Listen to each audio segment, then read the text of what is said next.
Good morning and welcome to the 10th meeting of 2025 in Session 6 of the Equalities, Human Rights and Civil Justice Committee.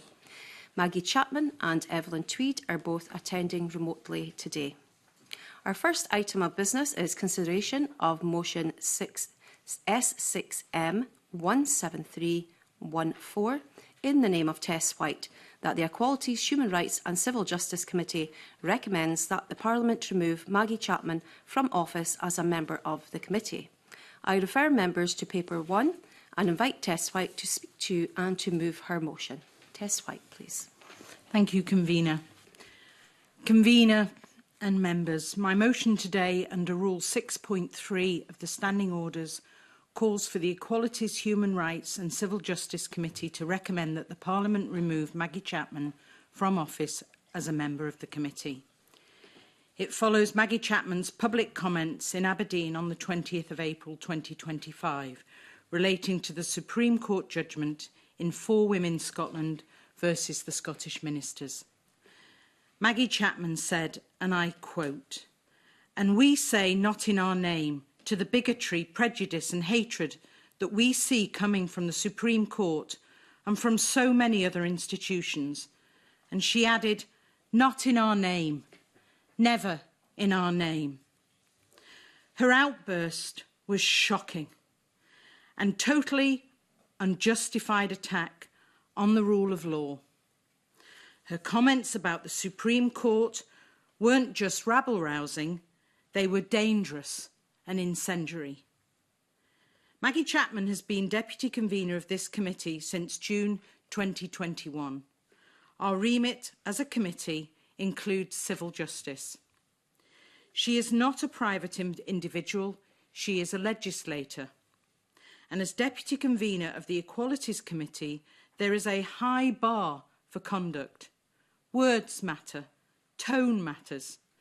There must be boundaries around behaviour and rhetoric. Section 1 of the Judiciary and Courts Scotland Act 2008 is clear. Members of the Scottish Parliament must uphold the continued independence of the judiciary. The Faculty of Advocates has written to the committee, not only restating this legal imperative, but highlighting the risk of danger to the members of the Supreme Court created by Maggie Chapman's comments. The faculty was unequivocal in its criticism of Miss Chapman. Its correspondence to the committee said her comments were, and I quote, "beyond the pale," and that her behaviour was irresponsible and reprehensible. It added that her comments failed to respect the rule of law and constitute an egregious breach of Miss Chapman's duties to uphold the continued independence of the judiciary. It's worth noting that the correspondence came from the office bearers of the faculty, and that includes Ruth Crawford KC, Treasurer of the faculty, who acted for the Scottish Government in the case in question. The faculty called on Maggie Chapman to apologise, but no apology has been forthcoming. Instead, Miss Chapman has doubled down on her remarks and refused to reflect on her position. She is devoid of remorse.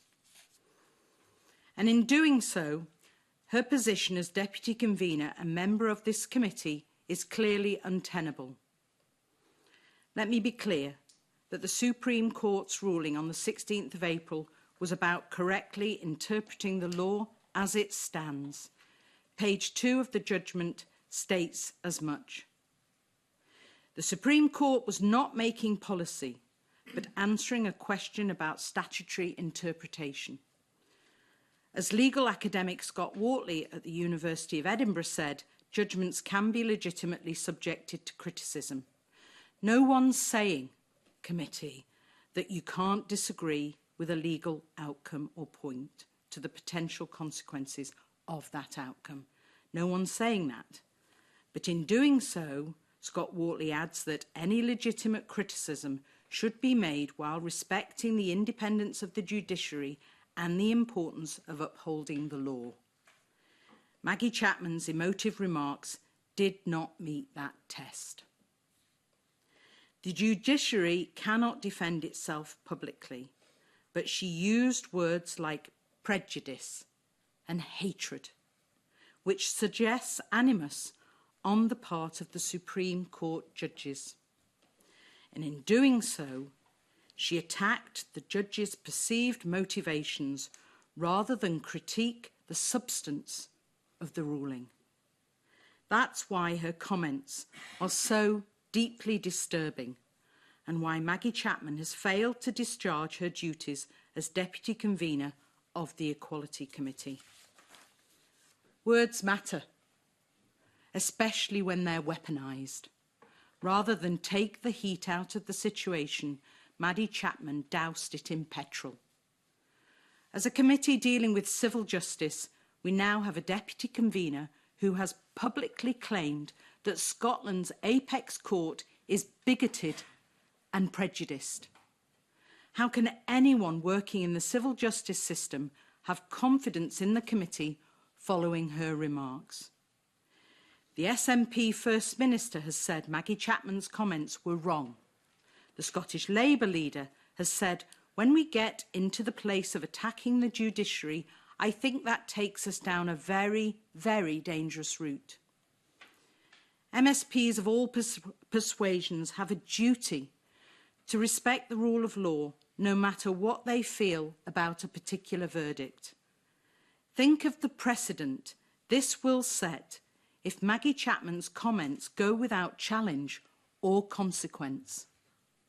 And finally, Convener and Committee, I urge my fellow MSPs to do the right thing today and back my call to recommend that Maggie Chapman be removed from her position as a member and Deputy Convener of this committee. I move the motion. Thank you. I now invite any other member who wishes to speak to indicate now, and I will bring you in. I have Maggie Chapman, please. Thank you, Convener. I want to begin my contribution by expressing my solidarity with trans and non-binary people across Scotland. I have spoken to many over the past weeks and months, and they consistently say the same thing. They feel under attack.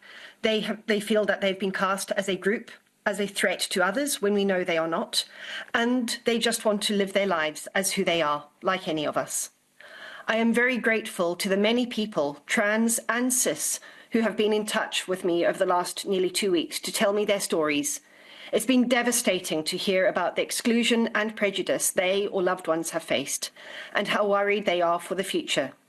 Some have just been in touch to thank me for standing up for them in this cruelest of culture wars. Because that is what's happening. Trans and non-binary people are having their lives weaponised in absolutely dreadful ways. And for the first time in a long time, human rights appear to be going backwards. And we are already seeing implications for women too, with challenges to our bodily autonomy, abortion rights, and our right to exist as we wish, not according to socially imposed views of femininity or beauty. The Good Law Project and others have produced detailed analysis of how the EHRC's interim statement produced on Friday evening, and indeed the Supreme Court ruling, raise questions about compliance with our obligations under international human rights law.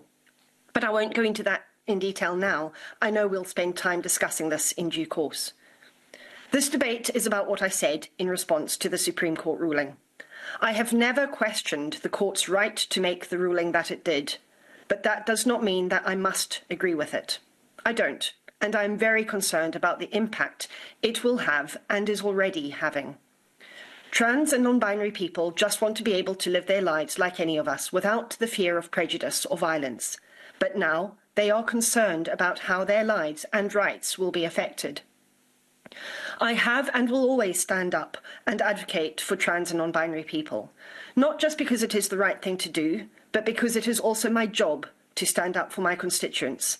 Some of all of our constituents, or all of us have constituents who are trans or non-binary.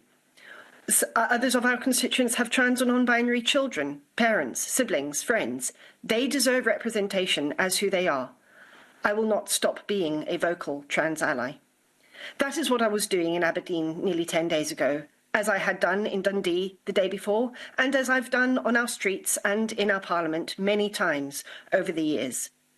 Thousands of LGBTQIA+ people and their allies gathered on our streets after the Supreme Court verdict because they were angry, afraid, and uncertain of what lies ahead for them and their loved ones. And we know our courts reflect our society. We've probably all criticised court judgments in the past, when racist or homophobic laws were upheld, when women didn't get justice for the abuse and violence they'd faced, when coal miners were convicted of offences during the miners' strike of the 1980s. Indeed, this very Parliament pardoned all those convicted with the Miners' Strike Pardon Scotland Act just a couple of years ago. That's not to say that the courts did not have the constitutional right to make those judgments. Of course they did. But we would surely all hope that if those rulings were to be made today, they would have been made differently. This ruling did not happen in a vacuum. It happened with a backdrop of a culture war that has seen trans people and their loved ones being targeted and demonised by too many politicians and large parts of the media. But as politicians, we must use our voices to speak out when we see rights being removed or injustices faced by anyone, perhaps especially when minoritised communities are threatened by societal prejudice. We not only have the right of freedom of expression to speak out, I believe we have the obligation to speak out. I do not expect all MSPs on this committee to agree with my views on the ruling or about trans rights more generally, but I hope you will uphold my right to them. This is what was put forward by Lord David Hope, who served as the Lord President of the Court of Session and First Deputy President of the Supreme Court. Lord Hope, not a Scottish Green Party member, said of me, and I quote, "I do not think that she should stand down or be removed from her post, but she should be more careful with her language." End quote. I'll let you be the judge of that. But this really isn't about me. It's about what message our Parliament sends and what we do for people who feel under attack and who are worried about what the future holds. Finally, I'm sorry I'm not with you in person, but I'm at the SDUC Annual Congress in Dundee. Congress opened yesterday with a clear statement of welcome to and inclusion of trans people. The General Secretary, Ros Foyer, has expressed her grave concerns about the impacts and effects on trans and non-binary people of the Supreme Court ruling. And trade unionists from across the country spoke passionately in support of trans and non-binary people, expressing solidarity in the face of the onslaught they face. I am proud to be a trade unionist, just as I am proud to be a trans ally. Thank you. Thank you. I note that Pam Gossel is indicated to come in. Pam Gossel, please. Thank you, Convener. I would like to thank my colleague Tess White for bringing forward this motion, which recommends that the Parliament remove Maggie Chapman, MSP, from office as a member of this committee. I would like to put on record that I agree with the points that Tess White has made and that I will be voting for this motion.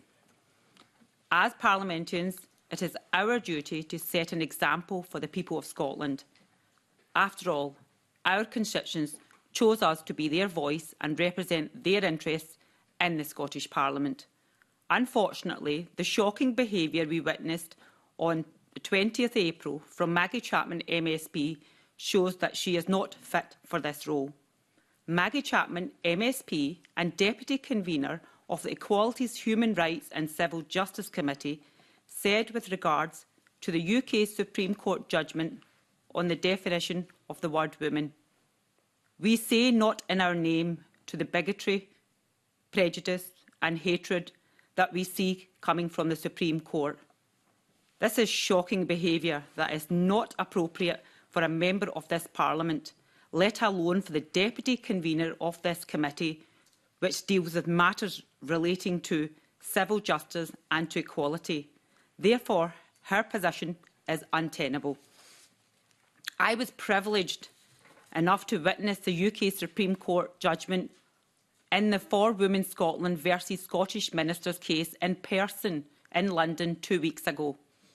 I was sitting in the courtroom as Lord Hodge eloquently delivered the court's unanimous decision. He used understandable, measured and balanced language, free of legal jargon, which was a sentiment shared by many people I spoke to. our judiciary in this country is tasked with upholding the law and acting as a check on government power. Its role is not to make law, but rather to uphold it, apply it and interpret it. Under the Judiciary and Courts Scotland Act 2008, members of the Scottish Parliament must uphold the continued independence of the judiciary, and this is something members of this committee, which also covers matters of civil justice, ought to know. For Maggie Chapman to say that bigotry, prejudice and hatred comes from our Supreme Court is not just irresponsible, it is also dangerous. As Roddy Dunlop KC, the Dean of the Faculty of Advocates, has said in a letter on behalf of the faculty office bearers to this committee, that Maggie Chapman's comments constitute an egregious breach of Mrs Chapman's duties to uphold the continued independence of the judiciary and create a risk of danger to the members of the court themselves. The Faculty of Advocates has come out to say that it does not believe that Maggie Chapman's words allow her to properly discharge her responsibilities as Deputy Convener in line with impartiality requirements. Judgments are there to be welcomed and respected, and there is no place for such language. We have seen examples around the world with death threats issued against members of the judiciary. We cannot have such examples repeated here. Scott Waterley, a legal academic from the University of Edinburgh, said that even though judgments are subject to criticism, any legitimate criticism should be made while respecting the independence of the judiciary and the importance of upholding the rule of law. When asked to apologise about making these comments and if she was considering her position on this committee, Maggie Chapman did not apologise but said, "There are plenty of politicians in Scotland prepared to stand up and represent people with transphobic views. People who don't think trans people should be out in public should be allowed to use public facilities like the rest of us do. Labelling supporters of this ruling and all those in favour of single-sex spaces transphobic is reckless and does a great disservice to women and women's rights advocates and is a perfect example of gaslighting. In fact, I have received correspondence from many constituents who expressed concerns over Maggie Chapman's flare-up. In closing, convener and committee members, today the public is watching. We all have a duty as members of this committee to decide whether we continue to have people like Maggie Chapman on this committee, tainting the good work we all do here. This cannot be the face of an Equalities committee. I fully support Tess White's motion and would encourage members to vote in favour of it. Thank you. Thank you. We'll now move to Paul O'Kane, please. Thank you very much, Convener, and I'm grateful for the opportunity to contribute to this debate as we consider the motion before us this morning. And this motion has been brought under the standing orders of this Parliament, and I think it is important that we have a full and open debate on it. I do, of course, recognise that debating and deciding upon such a motion is challenging as it relates to a colleague and their responsibilities within this committee. So I wish to address my comments this morning in a respectful tone to all colleagues, dealing in factual information and providing an opportunity for the Deputy Convener to clarify her position to this committee and more widely. And I have not provided commentary on this motion prior to the debate here in committee because I do believe that the proper place to have this debate and to reach a conclusion is in this Parliament. The Supreme Court of the United Kingdom have handed down a judgment in the case of For Women Scotland Limited versus the Scottish Ministers, stating that the meaning of the term sex, man and woman in the Equality Act 2010 refer to biological sex. That judgment was unanimous. And since that judgment, there have understandably been a number of different reactions from different organisations, politicians, academics, lawyers and individuals in society. Many have welcomed the clarity of the judgment and the definitions therein, particularly for women and sex-based rights. Many have expressed concerns about what the judgment will mean in practice for transgender people and their lives. Throughout debates on the broader issues, the discourse has often been heated, and I have consistently said in all of my contributions on these issues that applying general pejorative terms to whole groups of people is wrong and does a disservice to our debates. And I note, once again, Lord Hodge, giving the opinion of the court, stated that the court counsel against reading the judgment as a triumph of one or more groups in our society at the expense of another. It is not. Since the judgment, people have exercised their freedom of speech to voice opinions on the judgment, and that is, of course, entirely right in our democracy. MSPs around this committee table and across Parliament have done likewise. But in doing so, it is incumbent upon us all to recognise and respect the jurisdiction of the court, the independence of the judiciary, and the fundamental importance of upholding the rule of law. Indeed, we have a solemn duty as parliamentarians to do so.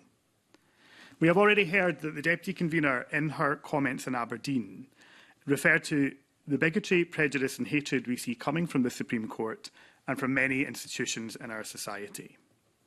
Whilst I acknowledge the passionate reactions to the judgment as I have previously outlined, I was concerned to read such a statement from the Deputy Convener, which does appear to suggest that the institution of the Supreme Court, and therefore its judges, are engaged in bigotry, prejudice or hatred in relation to their judgments. And I was further concerned by the correspondence received by this committee from the Faculty of Advocates and the response of the Law Society of Scotland, which sought to remind members, and I quote, that the Supreme Court, indeed all judges, are imposed to apply the law. They do not take sides, they decide without fear or favour, consistently with the judicial oath. And quotes again, the Supreme Court's task is to consider the most difficult and complex legal questions, and it must be able to do so without fear or favour. Close quotes. I agree with those statements. And in the past, I have been equally concerned when the Supreme Court was accused by members of Parliament of showing partiality in determining judgments on, for example, the consent of the United Kingdom Parliament in relation to triggering Article 50, or in relation to the legality of the prorogation of the United Kingdom Parliament. This committee has an important role within this Parliament, not only on matters of equalities and human rights, but also on civil justice. And it is in terms of that role of civil justice that I am most interested today. It is our job to scrutinise the administration and delivery of civil justice in the Scottish courts and in relation to the Supreme Court as the final court of appeal. An important example of our role is not only in scrutiny, but also in legislation, given that we have recently considered a bill to amend regulations to legal services in Scotland at stage 1 and 2. That included evidence from the most senior members of the judiciary. For our role to be effective and properly carried out, all members must leave no doubt that we support the rule of law and the independence of the judiciary. To that end, it would be immensely helpful to me if the Deputy Convener would take this opportunity, on record in the committee, to withdraw her remarks relating to the Supreme Court, to state her respect for the rule of law and the independence of the judiciary without qualification, and to acknowledge the concerns raised by the Faculty of Advocates and the Law Society to this committee with regard to her remarks. I appreciate that the Deputy Convener has made a statement already. I do not feel it has done what I have just set out, so I am willing to give way to her, if it is appropriate, Convener, if she wishes to clarify anything at this point. What I'm going to do is there's a few people who are wishing to come in yet. I will bring them in, and then I can ask Ms Chapman if she wishes to come in at that point, if that is agreeable with the committee. And then Tess White will be summing up at the end. Thank you, Convener. The Deputy Convener and I have served on this committee together since 2023. There are areas where we agree and there are areas where we disagree. She has a right to express her views on a wide range of policy in relation to her constituents, her region and her party, and I recognise that many people view her as an advocate and a passionate voice for them. But fundamentally, I believe that in order to retain confidence, particularly in terms of this committee's role on civil justice, she must take the opportunity to clarify the points I have raised. In taking that opportunity to do so sufficiently, I believe we can move forward as a committee. Otherwise, I believe we may have no choice but to refer this matter to the consideration of the whole Parliament with a recommendation for removal of the member. Thank you, Convener. Okay, thank you. I do note that Marie McNair wishes to add a contribution. Thank you, Convener. I'll be brief in my remarks, and I certainly accept the decision of the Supreme Court. And it is correct that we can agree or disagree with what Maggie Chapman has said or believes. And I think it's been helpful so far. Maggie Chapman has confirmed that she wasn't speaking in her capacity as Deputy Convener of the committee, that she was speaking up on behalf of her constituents. I feel as well, as a member of the committee, that we have no control over what any member of this committee says in their personal capacity. And I think it would be helpful, you know, if Maggie came in further to clarify points raised by my colleague Paul O'Kane.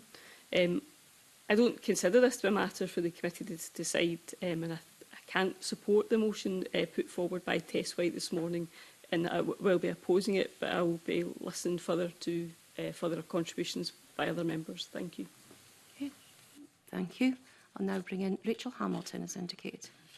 Thank you, Convener. I'd like to thank you and the committee for welcoming me to the committee today and giving me the opportunity to speak. I have, as members will be aware, supported my colleague Tess White's motion. Maggie Chapman, who is Deputy Convener of this committee, must be removed. Convener, she has undermined judicial independence and breached parliamentary conduct. I was surprised to hear her contribution just now. Maggie Chapman may not agree with the Supreme Court judgment, but it appears that she has doubled down. She is conflating her own opinion with the interpretation of law. This is not, as Paul O'Kane says, a triumph of one or more groups.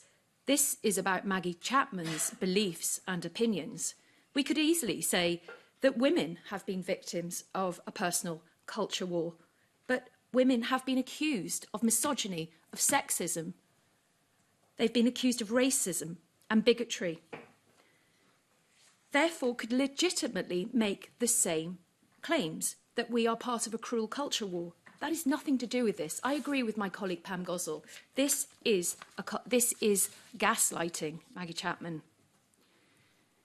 You know, this is a very highly unusual step that the committee is taking today.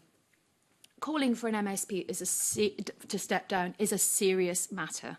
We've been here before over lesser matters, but never has the Parliament seen such an egregious dereliction of duty. The convener will be aware that I was a member of this committee when Ms Chapman was sanctioned for breaching the MSP Code of Conduct by failing to disclose her formal role as CEO of Edinburgh Rape Crisis Centre while questioning the CEO of Rape Crisis Scotland.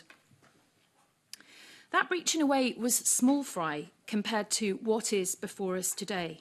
I don't have a vote. Other members have a vote. But today we are discussing what Maggie Chapman said in Aberdeen on the 20th of April this year. We've heard today she declared to an assembled group, I quote, "And we say not in our name to bigotry, prejudice and hatred that we see coming from the Supreme Court, and from so many other institutions." We will all be aware that when lawyers take their oath to do the right to all manner of people without fear or favour, affection or ill will, they mean it. Judges make decisions by interpreting the law. And to use the language that Ms Chapman used implies that Lord Hodge and his colleagues were not simply doing their job in interpreting the law, but bringing so-called prejudice, bigotry and hatred to their decision.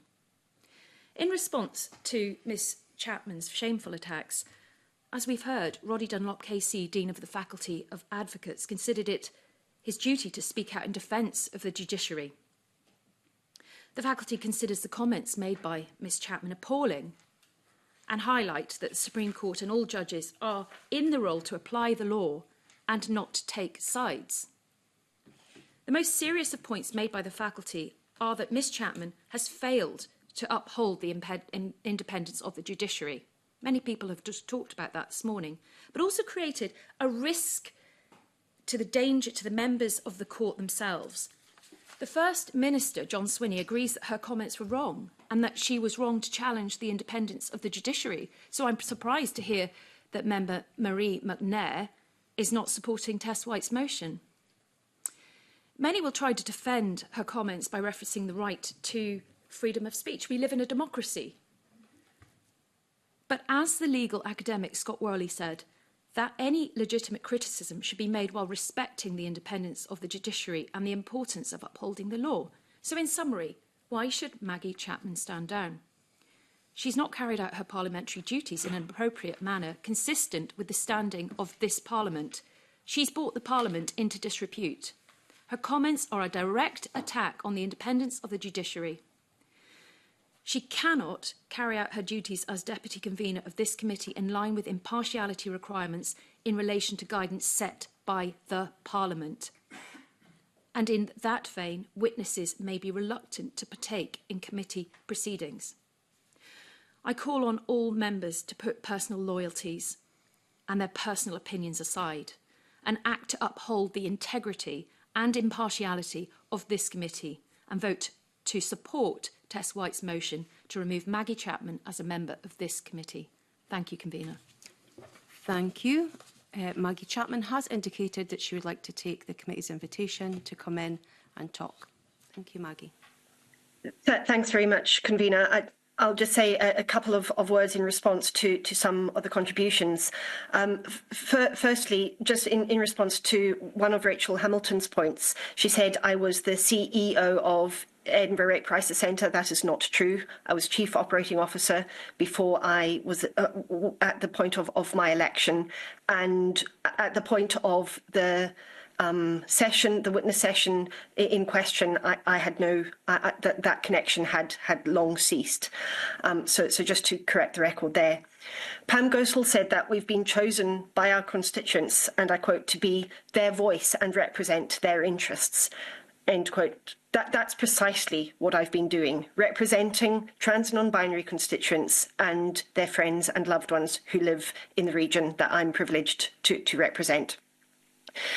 In response to Paul O'Kane and his challenge to me, I say categorically, I do respect the law, the rule of law and the independence of the judiciary. I have no problems in confirming either of those. I've never questioned the Supreme Court's right, constitutional right, to make the judgments that they have made on this on any matter.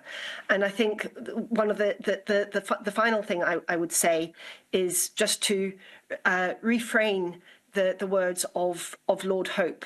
And again, I will quote, I do not think that she should stand down or be removed from her post, but she should be more careful with her language.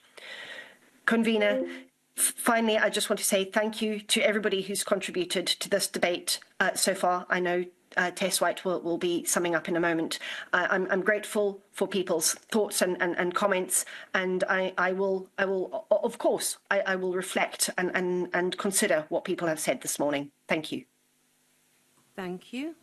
I now invite Tess White to wind up and indicate if she wishes to press or withdraw her motion.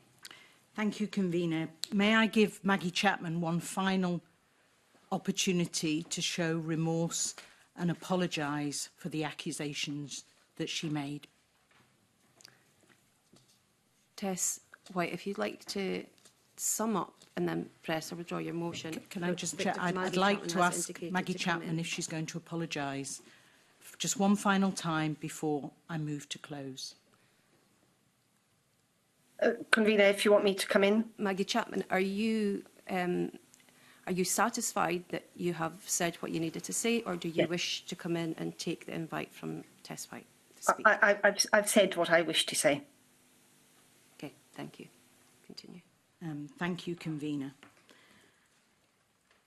I've heard what the members have said today, and I thank Paul O'Kane for the words and actually stating that we do have a solemn duty to respect the rule of law.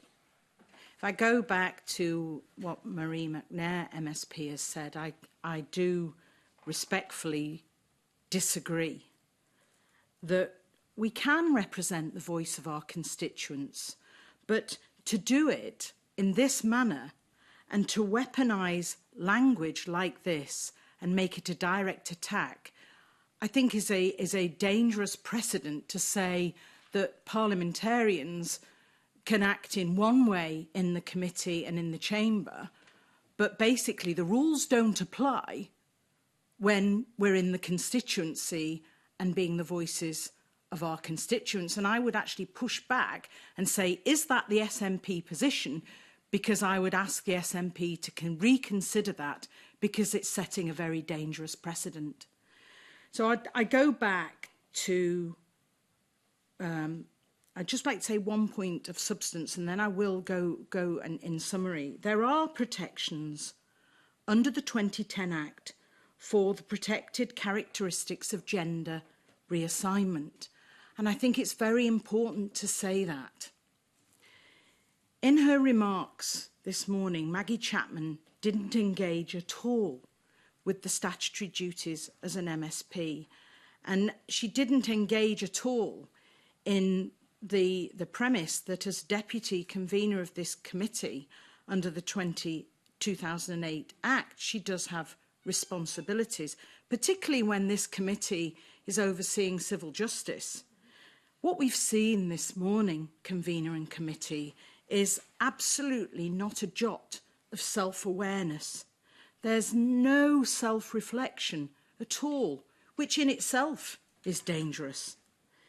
This isn't about freedom of expression.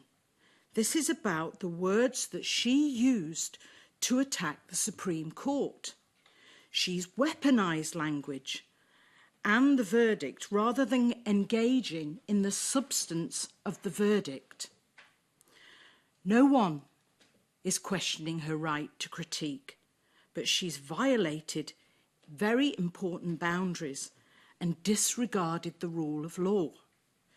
The Supreme Court was clear that trans people are protected under the Equality Act 2010. But today we've seen no apology from Maggie Chapman and no remorse. And therefore, I urge this committee to support my motion that her position on this committee remains untenable.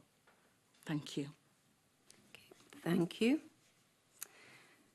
I will now put the question to the committee. The question is that motion S6M 17314 in the name of Tess White be agreed. Are we all agreed? No. No, we are not agreed, so there will be a division. Those in favour, please raise your hands.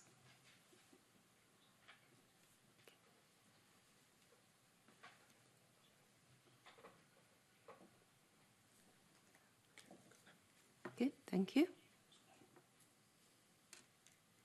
Those against the motion, please raise your hands.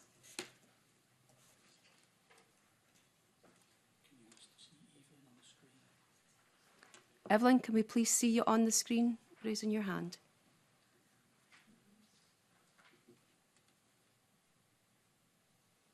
Thank you.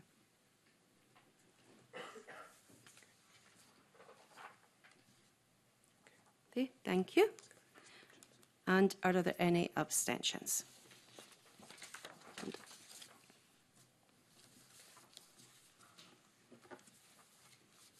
Okay, the result of the division on motion S6M 17314 in the name of Tess White is 3-4, 4 against. Therefore, the motion is not agreed. I am now suspending the meeting for 5 minutes to allow us to bring our witnesses in and commence the rest of today's business. Thank you.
Welcome back to the Equalities, Human Rights and Civil Justice Committee. The next agenda item is to agree to take agenda items 4 and 5 in private. Agenda item 4 is to consider the evidence heard on the International Covenant on Economic, Social and Cultural Rights in private. Are we all agreed? Yeah, we are all agreed. Agenda item 5 is to consider the committee's approach to scrutiny of the implications of the Supreme Court judgment in the case of For Women Scotland Limited versus the Scottish Ministers in private. Are we all agreed? We are all agreed. Thank you. Our third agenda item this morning is to take evidence on the Scotland-specific issues raised in the UN Committee on Economic, Social and Cultural Rights, concluding observations and recommendations to the Scottish Government at the end of a 5-year review of compliance with the International Covenant on Economic, Social and Cultural Rights. I therefore refer members to papers 2 and 3, and I welcome to the meeting this morning Lorna Berkeley, Strategic Lead for Policy and Rights at the Scottish Commission for People with Learning Disabilities, who is joining us remotely. Charlie McMillan, Interim Director of the Human Rights Consortium Scotland. Claire McGillivray, Director of Making Rights Real. Lucy Mulvey, Director of Policy Research and Impact at the Health and Social Care Alliance Scotland, and Professor Angela O'Hagan, Chair of the Scottish Human Rights Commission. You're all very welcome this morning. Thank you for attending. As previously advised, we will go straight into questions. And I'm going to kick off with asking us the first question. And that is, how do you assess the importance of fully incorporating economic, social and cultural rights into Scots law as recommended by SESCR? And I'll come to Charlie first.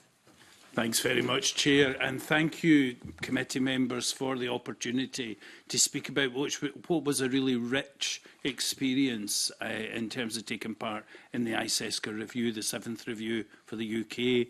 To the question of full incorporation, the Human Rights Consortium is absolutely committed to moving towards and working towards that full incorporation of human rights, especially with regard to the economic, social and cultural rights.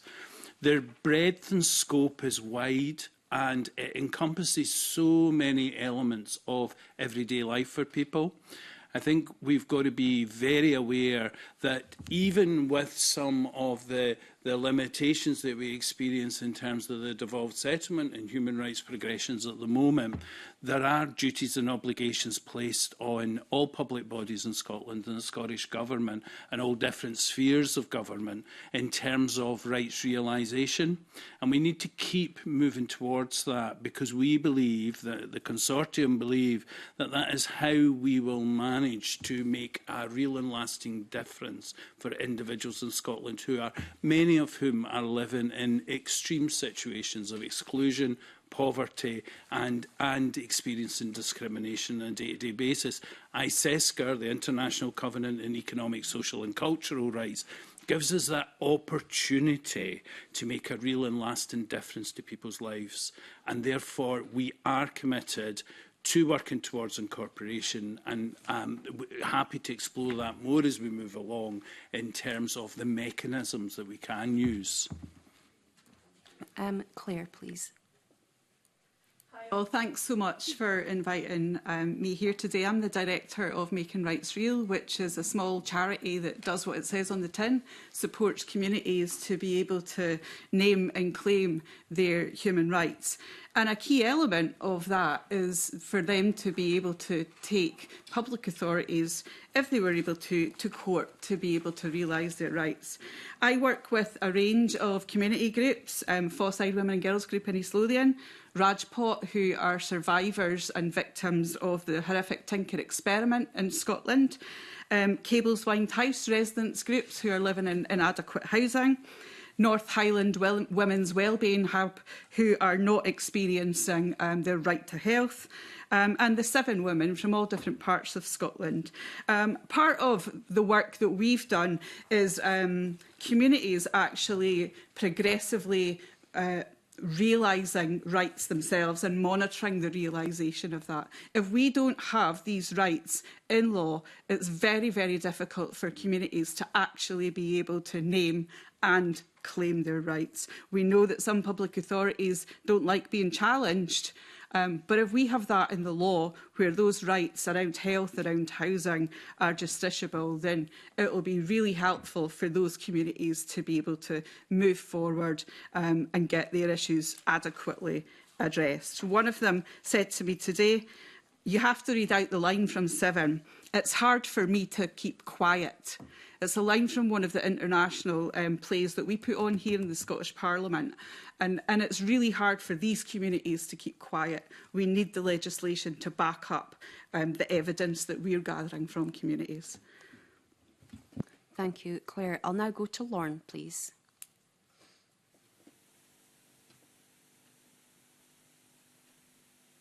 Oh, can't hear.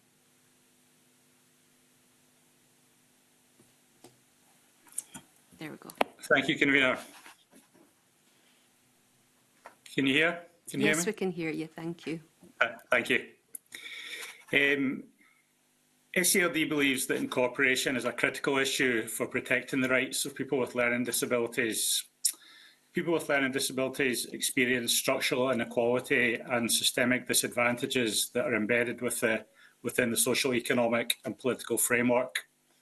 And we believe that any approach to protecting and respecting social, economic and cultural rights must recognise and address the particular discrimination, poorer outcomes and denial of rights that people with learning disabilities experience. Indeed, they experience daily barriers to accessing rights, including support for independent living, education and employment, as well as access to social security, social care and housing, and the highest standard of physical and mental health. People with learning disabilities want and deserve to enjoy their rights in the same way as other citizens in Scotland. And we believe there's a need to recognise and tackle the persistent structural and systemic barriers that people with learning disabilities experience in terms of equality and human rights. So in our view, it's critical that an appropriate legal framework which incorporates human rights treaties is underpinned by appropriate resources and policies which are directed towards people with learning disabilities as a group of people whose rights are most at risk.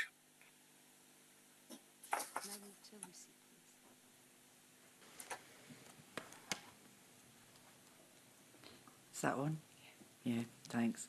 Thanks very much to the committee for the invitation to take part today.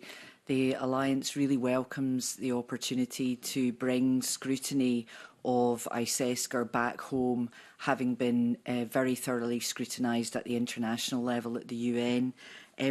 As well as echoing what colleagues have already said about the importance of incorporation, which was, of course, outlined quite clearly by the ICESCR committee in its concluding observations. The other thing I'd like to point out is in relation to those recommendations from the UN committee is that it's not just about incorporation, it's also about undertaking an independent review of the legal and policy framework for economic, social and cultural rights to make sure that the rights are given full effect so that victims of the violations of these rights have full access to effective judicial and non-judicial remedies, guided by Committee's General Comment number 9. Economic, social and cultural rights are our everyday rights. They protect the basic necessities of our life, and everyone in Scotland is entitled to those rights, which need to be respected, protected and fulfilled by the state. So the state is supposed to adhere not only to the realisation of those rights, but also some fundamental principles that relate to economic, social and cultural rights. It needs to provide minimum core obligations in relation to these rights. It needs to progressively take proactive measures to realise them by using the maximum of its available resources. So for us at the Alliance, it's not just important to incorporate the rights within the treaty, but actually the process to give effect to these important principles that underpin economic, social and cultural rights. Thanks very much indeed. Thank you. Just for awareness, we don't need to operate our mics. They'll be automatically for us. Thank you. And Angela, please. Good morning, Convener. Good morning, colleagues. Thank you very much for the opportunity. Scottish Human Rights Commission really welcomes the committee taking the time and hopes that this will become a regular feature of committee activity. The Commission has long called for a whole cycle approach to parliamentary engagement with the treaty monitoring, and that would certainly be consistent with the Belgrade principles around parliamentary engagement, but also it's something that the SESCR committee was very clear on in terms of the engagement of legislatures. Colleagues have very clearly and powerfully articulated why incorporation of economic, social and cultural rights is so important. The Scottish Human Rights Commission report to the ISESCR committee and the breadth of civil society evidence detailed the really significant, trenchant and becoming routinized and normalised gaps and deficiencies in people's everyday rights to housing, food, health, social security, education and cultural recognition, people living in poverty and hunger in Scotland in 2025. Without incorporation of the treaty rights, there's no direct route, as colleagues have said, so incorporation would bring those rights home. But in the absence of incorporation, that doesn't mean that this Parliament, as the ultimate guarantor of human rights, can't act, and that this committee and other subject committees can't act. It's even more incumbent upon this and all committees to hold duty bearers to account, to scrutinise Scottish Government policy and spending plans, and to scrutinise how duty bearers, that is the public authorities who are charged with discharging and ensuring their obligations are met. And those obligations are to rights holders, the people of Scotland. So we would certainly urge the committee to make this, to take the opportunity to engage as fully as this on a regular basis with all the treaty monitoring, and to ensure that the promised mainstreaming of human rights into policy making and spending decisions is effectively scrutinised and held accountable. Thank you for those contributions. In regards the proposed human rights bill, can I ask what your opinions are on any challenges or opportunities within that? Can I come to you, Charlie? Thanks. The bill withdrawal in September was a huge disappointment for the members of the Human Rights Consortium. We've 230 organisational members across Scotland. We've also 198, just approximately, because it changes almost every day, individual supporters of the organisation as well. And a huge amount of work over the last 4 years had gone into preparations for the bill. So it was a massive disappointment in September last year when the decision was taken not to proceed with the bill. The bill was challenging and it was complicated, but it had massive support and a willingness to try and move forward positively to incorporate 4 existing conventions and covenants in terms of the work. And some of the difficulties came from the strength of feeling in terms of the inclusion of some of the specific conventions, like the United Nations Convention on the Rights of Persons with Disabilities. And the disability grouping made it very, very clear that in drafting the legislation, a duty to consider would not be deemed acceptable, because disabled people were quite clear in their belief that they have been asking to be considered for many, many years, and yet they still experience day and daily human rights abuses and human rights infringements. So it was getting beyond that understanding that all that we would be able to do within the current devolution settlement is have a duty to consider in terms of the different equality propositions. And that became a real challenge. We're really, really keen to work with the Scottish Government. And in fact, we've re-engaged, especially since Christmas, in terms of the Action Plan for Human Rights, which is supposed to be delivering preparatory work in developing the Human Rights Bill. We're utterly committed to Scotland having its own human rights legislation, human rights bill, for all the points we made about that incorporation being absolutely necessary in terms of people being able to have their rights fulfilled and be able to hold that others to account, the duty bearers to account, the public bodies to account. And the work will need to happen at pace because there are just, it is a big piece of legislation, but it's critically important. And back to my initial point about the experience of individuals at the moment and how we address discrimination in our country on an ongoing basis. So for all these reasons, totally committed to the bill and to the reintroduction of the bill, hopefully, but not dismissing that there are challenges there that need to be overcome, and it's only going to be by working jointly that we are, and including everybody meaningfully in that process, that we're going to be able to move forward. Thank you. Claire, please. To say that I took the removal of the bill from the parliamentary session as an absolute kick in the stomach for all of the community groups that I work with would be a massive understatement. I was lucky enough to facilitate the All Our Rights in Law process before the bill was actually identified as a priority, and spoke to over 400 rights holders over a 6-month period who were all really committed to this bill being a really transformative change for them and for Scotland. It was about envisaging what could Scotland be like if we actually upheld all of our rights. So famously, Making Rights Real withdrew from the SNAP2, which is Scotland's National Action Plan for Human Rights, because we felt that there wasn't a genuine desire to move forward in the legislative framework in relation to human rights. Now, we can take that position because we're not funded by the state, and we took that position because of the rights holders that we work with feeling that this was a disingenuous process. We will absolutely be delighted when the bill comes forward. There's no doubt that there will be massive technical challenges, there will be constitutional challenges, there will be a real difficulty, I think, with some of those constitutional challenges, making sure that we can move forward.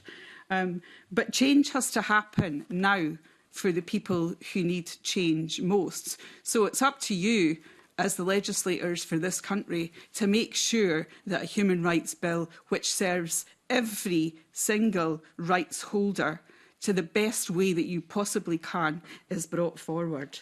So for me, this is an opportunity for Scotland to be leading. I work in a lot of international spaces, and it's such an embarrassment to go back to those spaces and say, you know what, we ditch the human rights bill in this programme of government.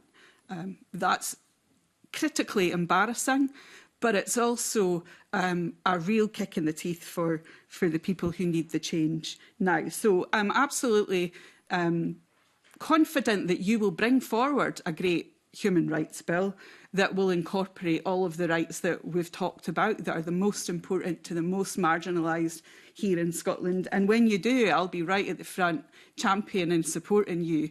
But until you do that, expect a robust challenge from civil society to make sure that you get it right. And I'll take you for a gin when you do get it right. Thank you, Claire. Lorne, please. Thank you. I'd identify with much of what colleagues have said already. The delay of the Human Rights Bill has been hugely disappointing for many people with a learning disability in Scotland.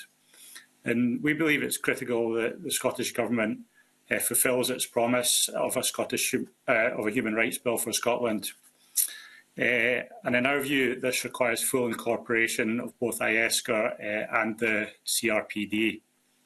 And we believe that a maximalist approach to incorporation within the confines of the devolution settlement is needed to set minimum standards to address the systemic discrimination faced by people with learning disabilities. And in addition to that, in our view, a robust learning disability, autism and neurodivergence bill is equally critical to respecting, protecting and fulfilling the human rights of people with learning disabilities. And we believe that this bill should place new duties on public bodies the Scottish Government and existing human rights bodies to help realise and uphold the economic, social and cultural rights of people with learning disabilities in Scotland. Thank you. Thank you. Lucy, please. Thanks very much. Yes, I would echo what colleagues have said in terms of the Alliance and our over 3,500 members for whom the Human Rights Bill was an extremely important and is an extremely important issue. And they were deeply, as was the Alliance, deeply disappointed at the fact that the bill has been pushed back again. We do welcome the Scottish Government's commitment to reintroduce it should they win the next elections. But as we told the UN committee in our parallel report, there is a pressing need to introduce a bill that will incorporate UN treaties into our domestic law. The challenge is, I think, going to be given other examples of introducing new legislation into Scottish Parliament, of ensuring that that is a robust bit of legislation that is fit for purpose and can actually be used by both duty bearers and rights holders to progress human rights in the country. But we do have the experience of the UNCRC Incorporation Act, so we've got important learning there, and we've also got important learning from other bits of domestic law which have sought to progressively realise rights in Scotland, for example, the Self-Directed Support Act and other bits of legislation. The proof of the pudding will be in the eating, so to speak, in that it's not just about incorporating the rights themselves, but it's also about incorporating robust processes and mechanisms whereby duty bearers will really properly know and understand their obligations and be able to take action to fulfil them, but also, very importantly, that rights holders will be able to name and claim their rights. And often what we can see at the moment is the implementation gap between the rhetoric of rights but the actual inability to actually claim those rights when you're trying to experience them in every day. The opportunities are potentially endless. I mean, this could be a game-changing piece of legislation for Scotland, which would really see us practically as well as rhetorically embed a human rights-based approach into our everyday practice, but also, as I said previously, ensure that both the duty bearers and the rights holders really can know their obligations and be able to claim their rights. It will enable us all to better view and respond to some of the intractable major issues that we're currently faced in Scotland as human rights issues and take appropriate action in order to address them. Human rights are a common language and unifying philosophy through which that we can really tackle some of these major challenges that Scotland are facing today. Thank you very much. Thank you. Angela, please. Thank you, Convener. I'll try to be brief. Your question was about challenges and opportunities. Incorporation is, yes, absolutely challenging. There's no question, and that has been well rehearsed and well discussed. But because something is difficult, it's not a reason not to do it. There are, of course, constitutional issues to be resolved, but they weren't seen as an obstacle to incorporation by the UN committee. SESCA is very clear. Individual members and in full, very clear on the direction to incorporate, and expressed their disappointment that rights have not been incorporated across the constituent territories of the UK. So there's an opportunity for leadership, which was highlighted by committee members. They did recognise that there had been some efforts and that they had stalled, disappointingly, in Scotland. But again, that's perhaps a low benchmark as well. There are other challenges in terms of building the capacity across public bodies and education bodies to support rights holders, and certainly capacity issues across civil society, as civil society continually sees its funding eroded. And there's a need to improve the capacity of duty bearers to make policy and spending decisions and design services in a way that starts with a human rights lens, a human rights-based approach. When the bill commitment was withdrawn in September, we were told by the Scottish Government that we were into a pre-implementation phase. I'm still not quite sure what that means, some significant number of months on. We were told that during this period there would be significant cross-border liaison to try to address some of the constitutional questions, but I fear there's limited evidence of such cross-border engagement as promised. It's certainly not terribly evident, nor are clear policy proposals on a revised bill and other instruments emerging. So the progress is sluggish. I think as well there's a need for parliamentary support. Parliamentary demand for human rights to be realised in Scotland, and perhaps more proactive engagement and commitment from across the Scottish Parliament to draw international rights into law in Scotland, both in terms of the everyday scrutiny and accountability that is exercised by the Parliament, but also in terms of commitment to bringing rights into law. There's an opportunity for leadership of all political interests and whoever forms the future government. A commitment to human rights should be a commitment common to all those who seek to represent rights holders. But human rights realisation should not in itself be politicised. And that's another danger, I think. That's another challenge, to avoid the politicisation where human rights are reduced to political competition, but rather should be core to the improvement in the dignity and rights of all in Scotland. Thank you very much. Thank you. We're now going to move on to questions from Maggie Chapman, please. Thank you very much, Convener, and good morning to the panel. Thank you for joining us this morning, and I'm sorry I can't be with you in person.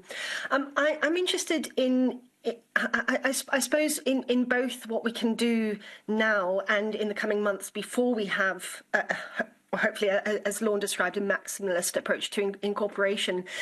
We know that SESCA called for a legal framework on mandatory human rights due diligence. And I'm just curious what you think, how you think not only public bodies, but also businesses are engaging with this concept, because I think there's maybe mixed understanding about what that due diligence might look like, what obligations actually are. Angela, could I come to you, because you said in your earlier remarks that obviously there are things we can and should be doing now, and I wonder if part of the work that we need to be doing now is ensuring that everybody understands what their responsibilities are, including businesses. There's been a lot of focus on public bodies, obviously. So just that question around how public bodies and businesses are engaging with that concept of due diligence. Good morning, Ms Chapman. Thank you very much for your question. I mean, there are existing principles around human rights in business that I don't know are terribly well understood or have been terribly well disseminated and promoted. I think there are really positive conversations, not just conversations, but direction to be given to business. And one of the ways that direction can be given is in relation to government contracts and procurement. Millions of pounds are spent of public money in procuring services and goods from private companies. So there is a direct way in which human rights incorporation, if you like, human rights integration into business practice can be ensured. And an example also I would give is around some public monies, public funds for local economic development being used in a way that promotes and supports rights realisation at the local level, whereby public funding coming from the Scottish Government around community change funds and others should be subject to a human rights, not just a human rights assessment, but should be framed as how is this public money going to realise the rights of the people in the communities to whom this money is going to ultimately be directed. And if you would like further information on that, I suggest a conversation with the Castlemilk Housing Human Rights Group, who have seen millions of pounds being directed towards their community, but they still have no supermarket. You can't buy nappies in Castlemilk, but there are 14 alcohol outlets surrounding the scheme. But public money has been directed to developing a supermarket that has not yet been realised. So there is an example of where that relationship between public money and business is absolutely a human rights issue. Thanks, Angela. I think that's a really useful example of those connections, which we maybe don't always get. Lorne, can I come to you and ask the same kind of question? I suppose particularly interested with the Commission's view on this because of the failure I think that we have across society to support disabled people in the workplace and the role businesses can and should be taking in that.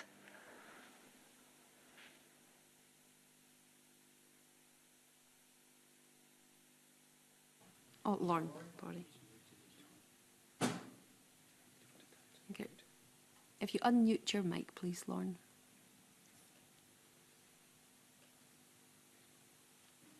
No, I think we're having issues.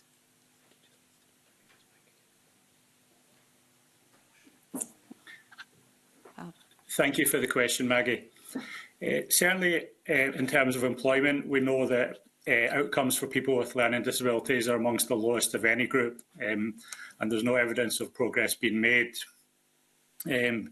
People with learning disabilities face multiple barriers to securing, retaining and progressing in work, and there's a lack of access to accessible recruitment and interview processes, employer attitudes and the lack of knowledge, stigma and discrimination within the workplace, low aspirations and expectation from significant others, absence of reasonable adjustments and limited opportunities for progression, alongside the complexities of the welfare system. And best estimates for employment rates for people with learning disabilities is between 4 to 8%, compared with around 50% for disabled people more generally. This compares with ONS data from February, which shows Scotland's national employment rate to be 74%. So what we'd like to highlight in terms of a human rights-based approach regarding employment is the lack of routinely published disaggregated data to determine the exact nature of the problem. And this failure to disaggregate the collected data enables the extent of the discrimination and disadvantage to be hidden. It also makes it difficult to track progress and outcomes. So in our view, there's a need to undertake collection of disaggregated data to provide a baseline and subsequently produce annual statistics on people with learning disabilities in education, training and employment. Thank you.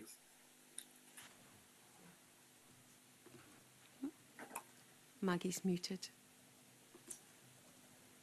Sorry, thanks, Convener. Thanks for that, Lorne. I wonder, are there any specific issues or questions that we need to be aware of, we need to be asking to ensure that actually that human rights due diligence is understood by businesses, particularly those who should be providing the kinds of support you've described for people with learning disabilities?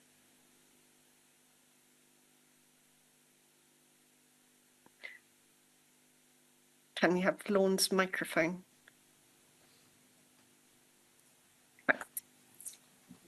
Yes, I think there is. What I do know is that recent research by the Fraser of Allender Institute has highlighted a lot of barriers for employers in terms of knowing how to and the best ways to overcome barriers to employing the barriers they experience to employing people with learning disabilities.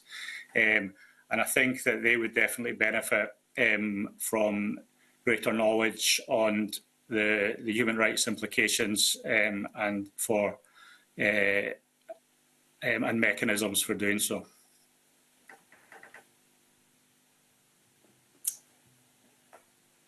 Thanks, Lorne. That's helpful. Charlie, if I can come to you, firstly, if you have any comments on that point about engaging public bodies and businesses engaging with the concept of the mandatory human rights due diligence, and then I've got a question about action plans following up from your earlier comments. Thanks. Okay, thank you. This is a really rich area for discussion, and it's one that we don't address very often in terms of that human rights framework that we all have and operate with. I think there are points for me about bringing human rights centre stage, and I think that's a repeating theme that you're going to hear throughout the morning, actually, and throughout our evidence, but bringing human rights centre stage and celebrating them. I think all too often when you move into the business world, for example, people don't wish to talk about human rights in case they get it wrong or they say the wrong thing. I think we've got a huge responsibility to share our knowledge base about human rights and how they actually help us progressively realise people's best lives. They bring forward the things that we absolutely as a country have embedded in our value base. So, Maggie, I think there's a whole awareness-raising process that we need to redouble our efforts on. I think all too often people don't wish to talk positively about human rights in case they get it wrong. And actually there's something to be celebrated. I think in terms of employment, I think going to the Fair Work and Economy Committee report that was completed last May, I think it was, that I actually gave evidence in my former role to, that was a fabulous report, the committee in the Scottish Parliament. I would heartily recommend it in terms of the specifics for people who had learning disabilities and were neurodivergent and autistic people.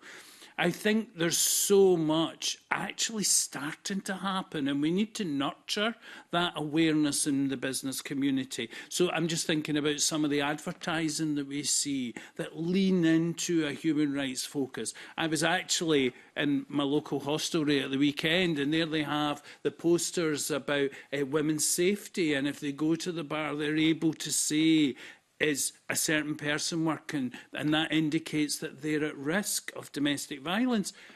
That's human rights-based work. This is the grassroots fundamental realisation of human rights that we as a society and as a country should be celebrating and applauding and moving forward on, because only then do we start to change the values and attitudes, for example, that keep people with learning disabilities not working. Their careers, as many people in this room will have heard me say, their careers is in receipt of social care. That's not what they wish. SCLD, I know, employs something in the region of 30 people with learning disabilities. They make a massive contribution. We need to bring that learning and awareness into the mainstream. And so that mainstreaming of human rights for me, absolutely central, both in terms of business, but also in terms of across the country. Thanks, Charlie. That's really helpful. And I suppose then just as a follow-up, you talked about the National Action Plan and the value it has. The UK's National Action Plan on Business and Human Rights is being updated, and I wonder what your views or what the consortium's views are of how civil society should be engaging in that process, particularly for the Scottish context.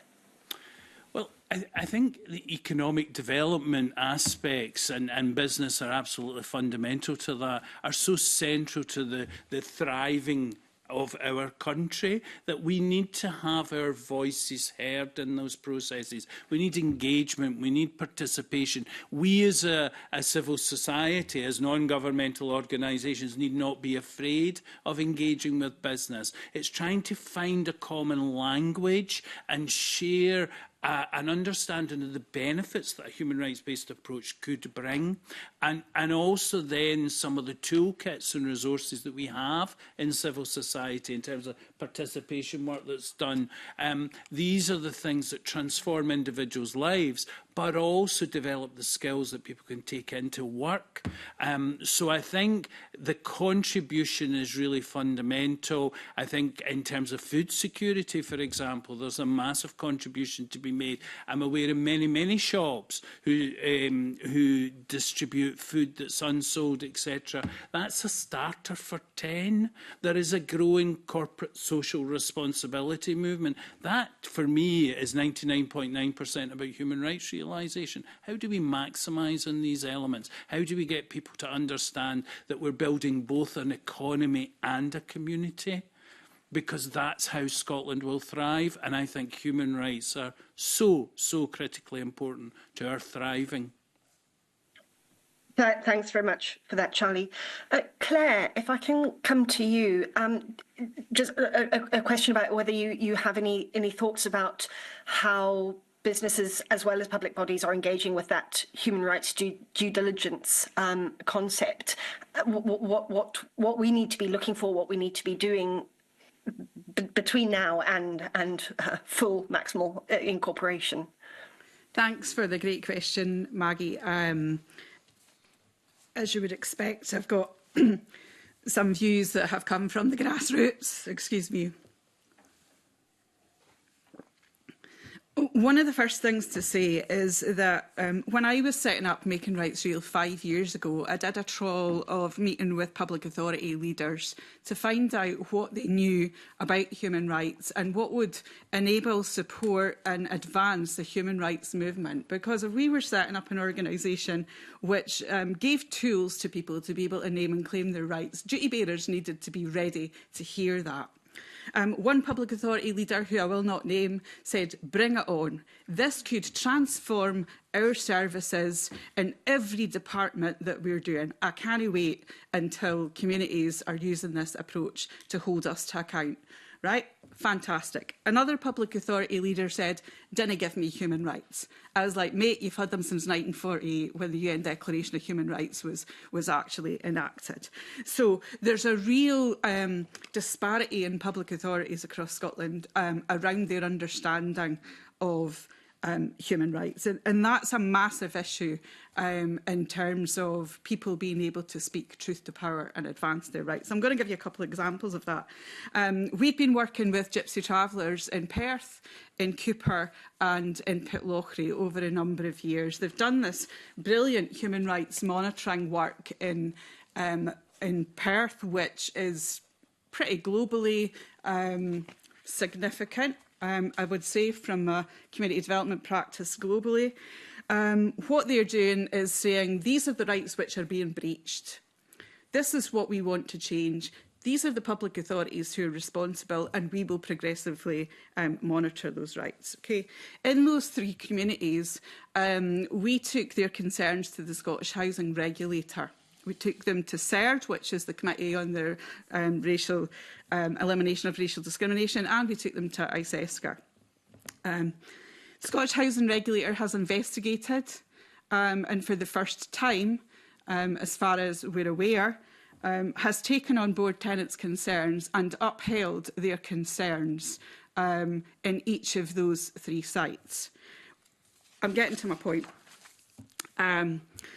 We had a meeting yesterday with the Scottish Housing Regulator, and in their report, which is around risk assessment of landlords in March 2025, they found serious issues at 3 Gypsy Traveller sites after concerns were raised by tenants, even though the landlords had reported the sites were meeting the Scottish Government's minimum standards. So there's a real disparity in what people are living, what we're measuring in Scotland, and those do not match. Thankfully, tenants are now, after working with us for a few years, well enough able to articulate those. And they would love an invite here, by the way, and they're also inviting you to come and visit them. But it really speaks to me, this issue that landlords in housing sector think that they're doing an amazing job, and actually the evidence is telling us no. How Perth and Kinross Council responded to that a month after their report was issued to them was to blame tenants. In the Scottish Housing News, in their briefing to elected members, and there's been no outreach to the tenants 1 month later after hearing that there are significant concerns, serious concerns were upheld. So that speaks to me of the testimonial injustice that is happening for rights holders in Scotland. And that is one of the culture and leadership things that we have to change in Scotland. So this is not just about the legal process or the due diligence. Duty bearers don't know that they're duty bearers. And they're not ready yet to accept where there's a public challenge on them actually monitoring their human rights. Cableswine House Tenants Group in Edinburgh did this fantastic report, again, progressively looking at the progressive realisation of rights from their perspective. Edinburgh Council have announced 69 million quid's worth of investment. That's fantastic. The leader of the council, and Marion Cameron, who is the convener for housing, said, "Chaps, we've got it wrong. We apologise." So those different attitudes across public authorities in Scotland make it really difficult. We need to shift that culture and leadership so that duty bearers know they're duty bearers, they've got a legislative responsibility, and actually that human rights defenders who are speaking truth to power, there's no way that they should be blamed for raising complaints in legitimate forms. That's unacceptable, absolutely unacceptable. Before I go off on another big rant, I'm just going to talk a little bit then about the accountability frameworks. It's not easy for me to be able to say when I'm working with communities, here's how Scotland's doing on a human rights report card. I can, if I was in New Zealand, I'd be like, hey, let's look at this tracker. Here's what we're doing. It's fab.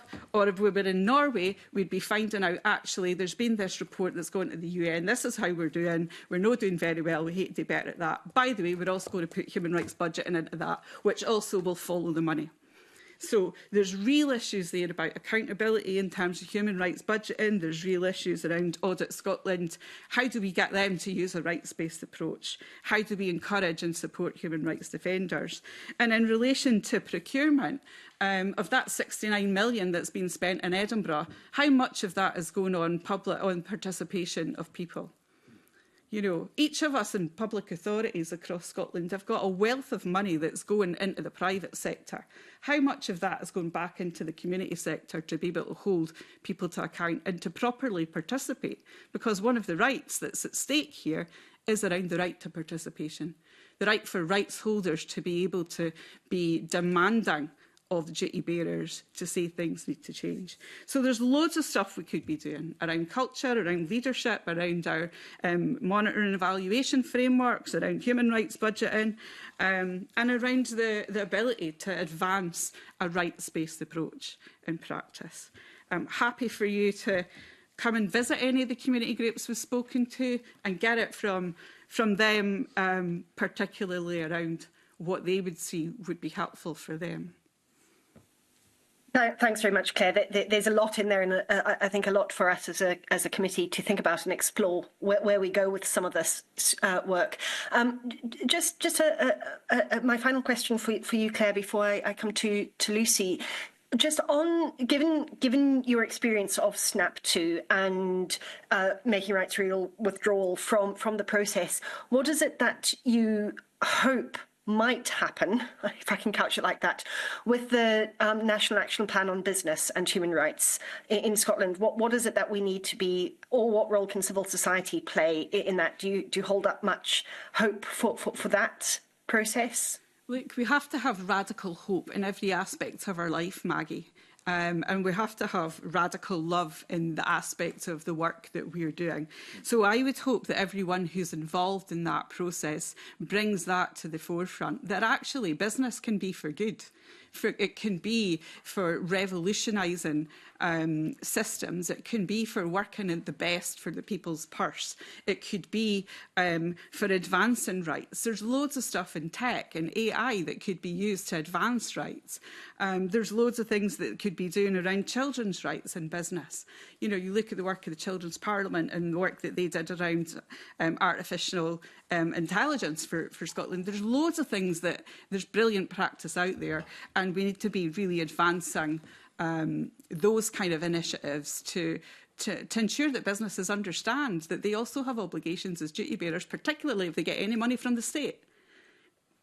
You know, so I have to have hope. I always have to have radical hope. It won't be me taking it forward, but there'll be others with brilliant minds who will be able to take that kind of work forward. Thanks very much for that, Claire. Lucy, if I can come to you, and the same sort of initial question, your views on what we need to do, how engagement is going with that concept of a legal framework on mandatory human rights due diligence. Yeah, thanks so much for the question, and I would certainly echo what colleagues have already said. I suppose from the Alliance's perspective, we have many members who are in the business of providing, for example, social care services, and are therefore subject to procurement and commissioning exercises. And we have the Fair Work framework and the Fair Work principles. So we're already to a certain extent there, and I think that's one of the things that sometimes we can overlook a little bit in Scotland, is that there is an awful lot of human rights practice perhaps already underway, but we're maybe not using the jargon, the terminology, the language and so on. It is important that we do start to introduce or reintroduce that human rights language, I think, though, because it does mean something. And you'd be hard pushed to find a human rights term that hasn't been parsed and examined, you know, and had a concluding observation or a general comment or other interpretation of it by, you know, eminent independent experts at the UN and in other bodies who've been able to tell us what this actually means and therefore what it needs to look like in practice. In terms of procurement, there is an example I can give. Now, it's a few years old now, and it's been a while since I've visited it. But previously, the Alliance was involved in work around peer research, and one of the exercises we did in partnership with Public Health Scotland and Strathclyde University was look at work that was undertaken in Fife to try and mainstream and embed a human rights-based approach to the procurement of employability services. And one of the ways that that was done was by asking those organisations, many of whom were third sector organisations, obviously, who would be seeking to provide those services, was part of the procurement was they had to set out against the panel principles how they would give effect to the panel principles through the contract if they were to be awarded the contract. I can try and dig out, it's a few years old now, but I can certainly try and dig that report out and send it on afterwards. So there are examples of where it can be done in practice. We also know there's extensive work underway looking at what ethical commissioning should look like under the National Care Service or the proposed reform of social care. And one of the things that the Alliance has been very keen to push is that you know, there is no universal definition and common understanding of what ethical commissioning means. So we've been very much pushing for the fact that really at the heart of this is a human rights framework. That's actually what it means. And so our hope is that if that comes to pass, then we could see future commissioning of social care services very much progressing and taking a human rights-based approach. The only final observation I guess I would make is around that whole issue of capability building, which I think is definitely needed, as colleagues have said. Society-wide, you know, and one of the commitments we've got from the Scottish Government, and there is work underway, is while awaiting the reintroduction or the introduction of the Human Rights Bill, they've committed to do things. They've committed to capability building programme in human rights, and they've committed to exploring the introduction of a human rights tracker tool. So taking the capability building one in particular in relation to this question, I mean, our argument at the Alliance would be that needs to be everybody's capabilities need to be built. It cannot just afford to focus on the public sector. Of course, the state and the public sector are primary duty bearers, and they absolutely must understand their obligations in order to give effect to them and help to people to realise their rights.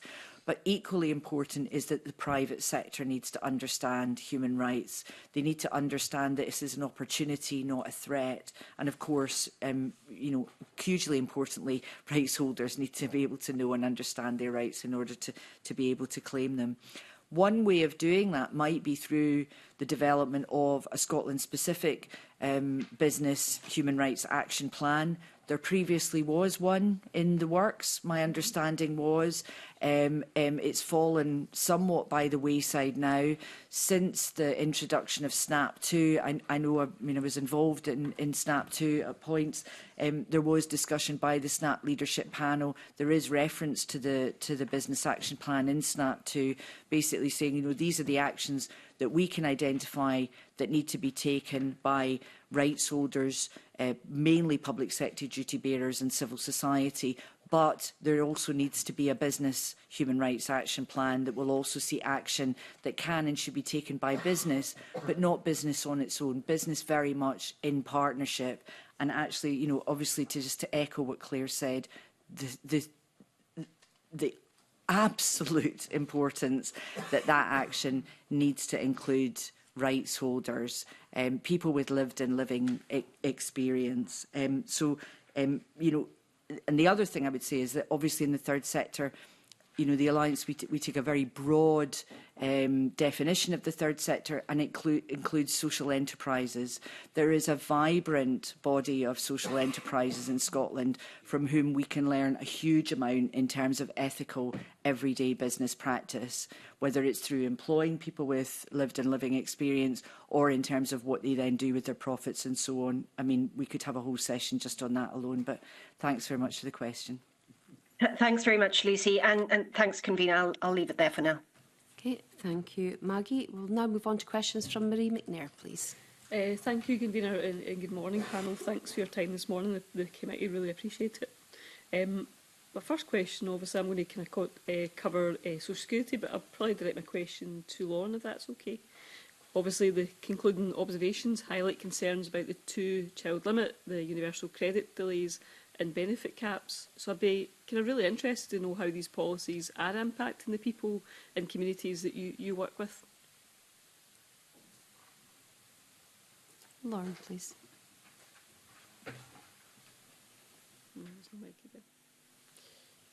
You're muted, Lauren.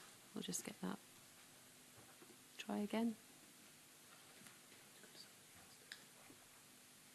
You're not able to come in. We'll go to someone else. Lucy? Yep. Yes, sure. Sorry, Lauren, hopefully you will be able to come in at some point on this.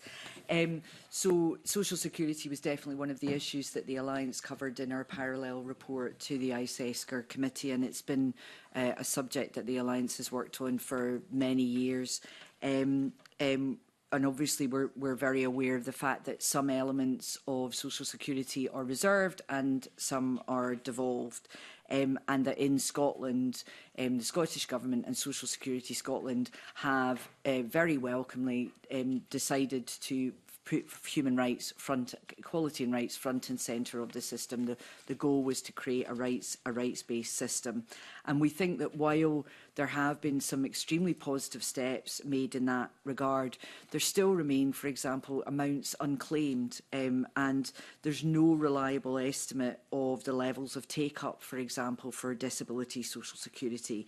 And there is evidence that suggests that there could be underclaiming, for example, in relation to, we know that there are unpaid carers who are not claiming the social security to which there's been to which they have a right.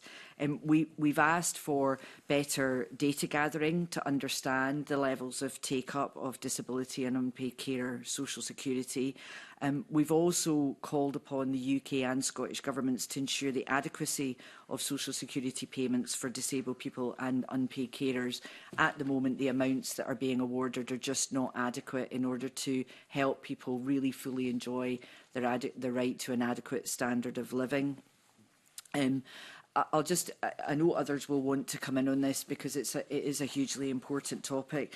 I suppose the final point I would just really maybe want to say is the recent announcements by the UK government were shocking in the extreme to the Alliance and our members.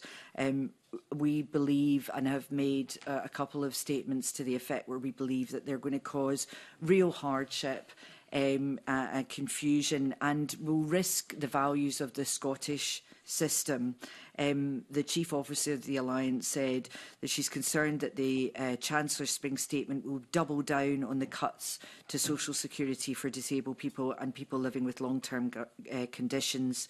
They will plunge thousands of disabled people into hardship and threaten Scotland's devolved system, which is founded on dignity, fairness and respect. And we certainly want to see the Scottish Government doing whatever it can to mitigate any of the measures that are introduced that lead to further hardship, particularly in light of the really, unacceptable levels of poverty and disproportionate poverty that we see amongst disabled people, people with long-term conditions and unpaid carers. Thanks very much. Absolutely, really worrying times. Thanks for your... Lauren's mic is working now. Yeah. And just to note, Lauren, if you could just keep your mic unmuted just for the remainder of the session, that would be really helpful. But just to be aware that you will be live as well. So to remember that. Thank you. Yeah, thank you for the question. We have real concerns about the impact of welfare reforms over the last 15 years and the impact that's had on people with learning disabilities.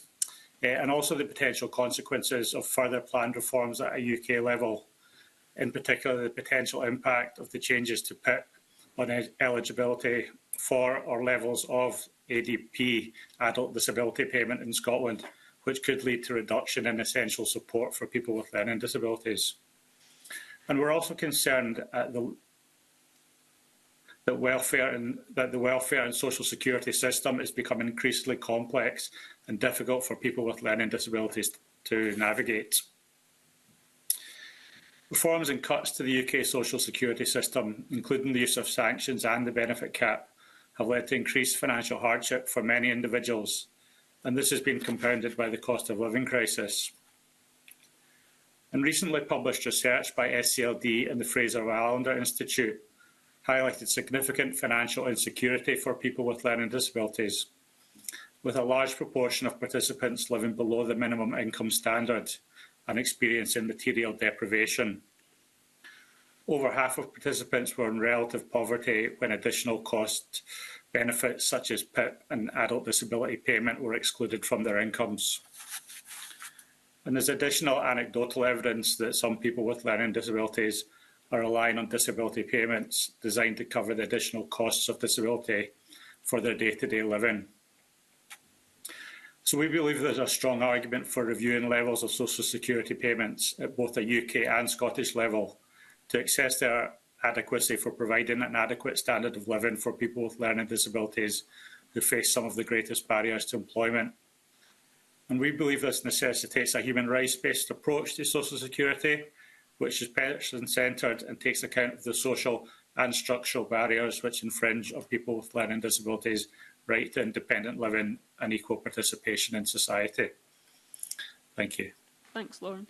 Anyone else want to come in on my first question? Claire? Thanks so much for the question, because poverty is an issue that we see in every single community that we are working with. However, the impacts aren't equally felt. One point to raise is that the UK government's cuts is a consciously cruel decision which will impact on the most marginalised people in Scotland and in the rest of the UK. It's consciously designed to withdraw the social security protections with which rights holders have in relation to the ISESCR rights. And that can't be acceptable. It cannot be acceptable. States have to be able to say that they're using their maximum available resources to be able to progressively realise rights, which means rights getting better over time. I can only see that this will dismantle the systems that disabled people in particular require to be able to live a good life, not just to live a life, but to live a good life. One of the pieces of research that we carried out at the grassroots in East Lothian was with the Scottish Women's Budget Group and Fosside Women and Girls Group, which looked at the cost of living crisis. But actually what it was looking at was the right to an adequate standard of living, which is a right, which is justiciable, and which duty bearers have a responsibility for. And what that found in terms of the gender-based budgeting work that was done, and as far as I know, the only grassroots group in Scotland which is using gender-based budgeting as a tool to hold duty bearers to account, was that the cost of living crisis, or the the consciously cruel systems in the UK government, and I do take on board what you said in the Scottish government, because I do think that you know, the Scottish government's approach to social security has been a bit more of a rights-based approach. But what it found is that the cost of living crisis isn't impacting people in the same way. It disproportionately impacts women. They're more likely to experience poverty throughout their lifetime. They've got lower levels of saving and wealth in comparison to men, and often can't increase any work because of caring responsibilities.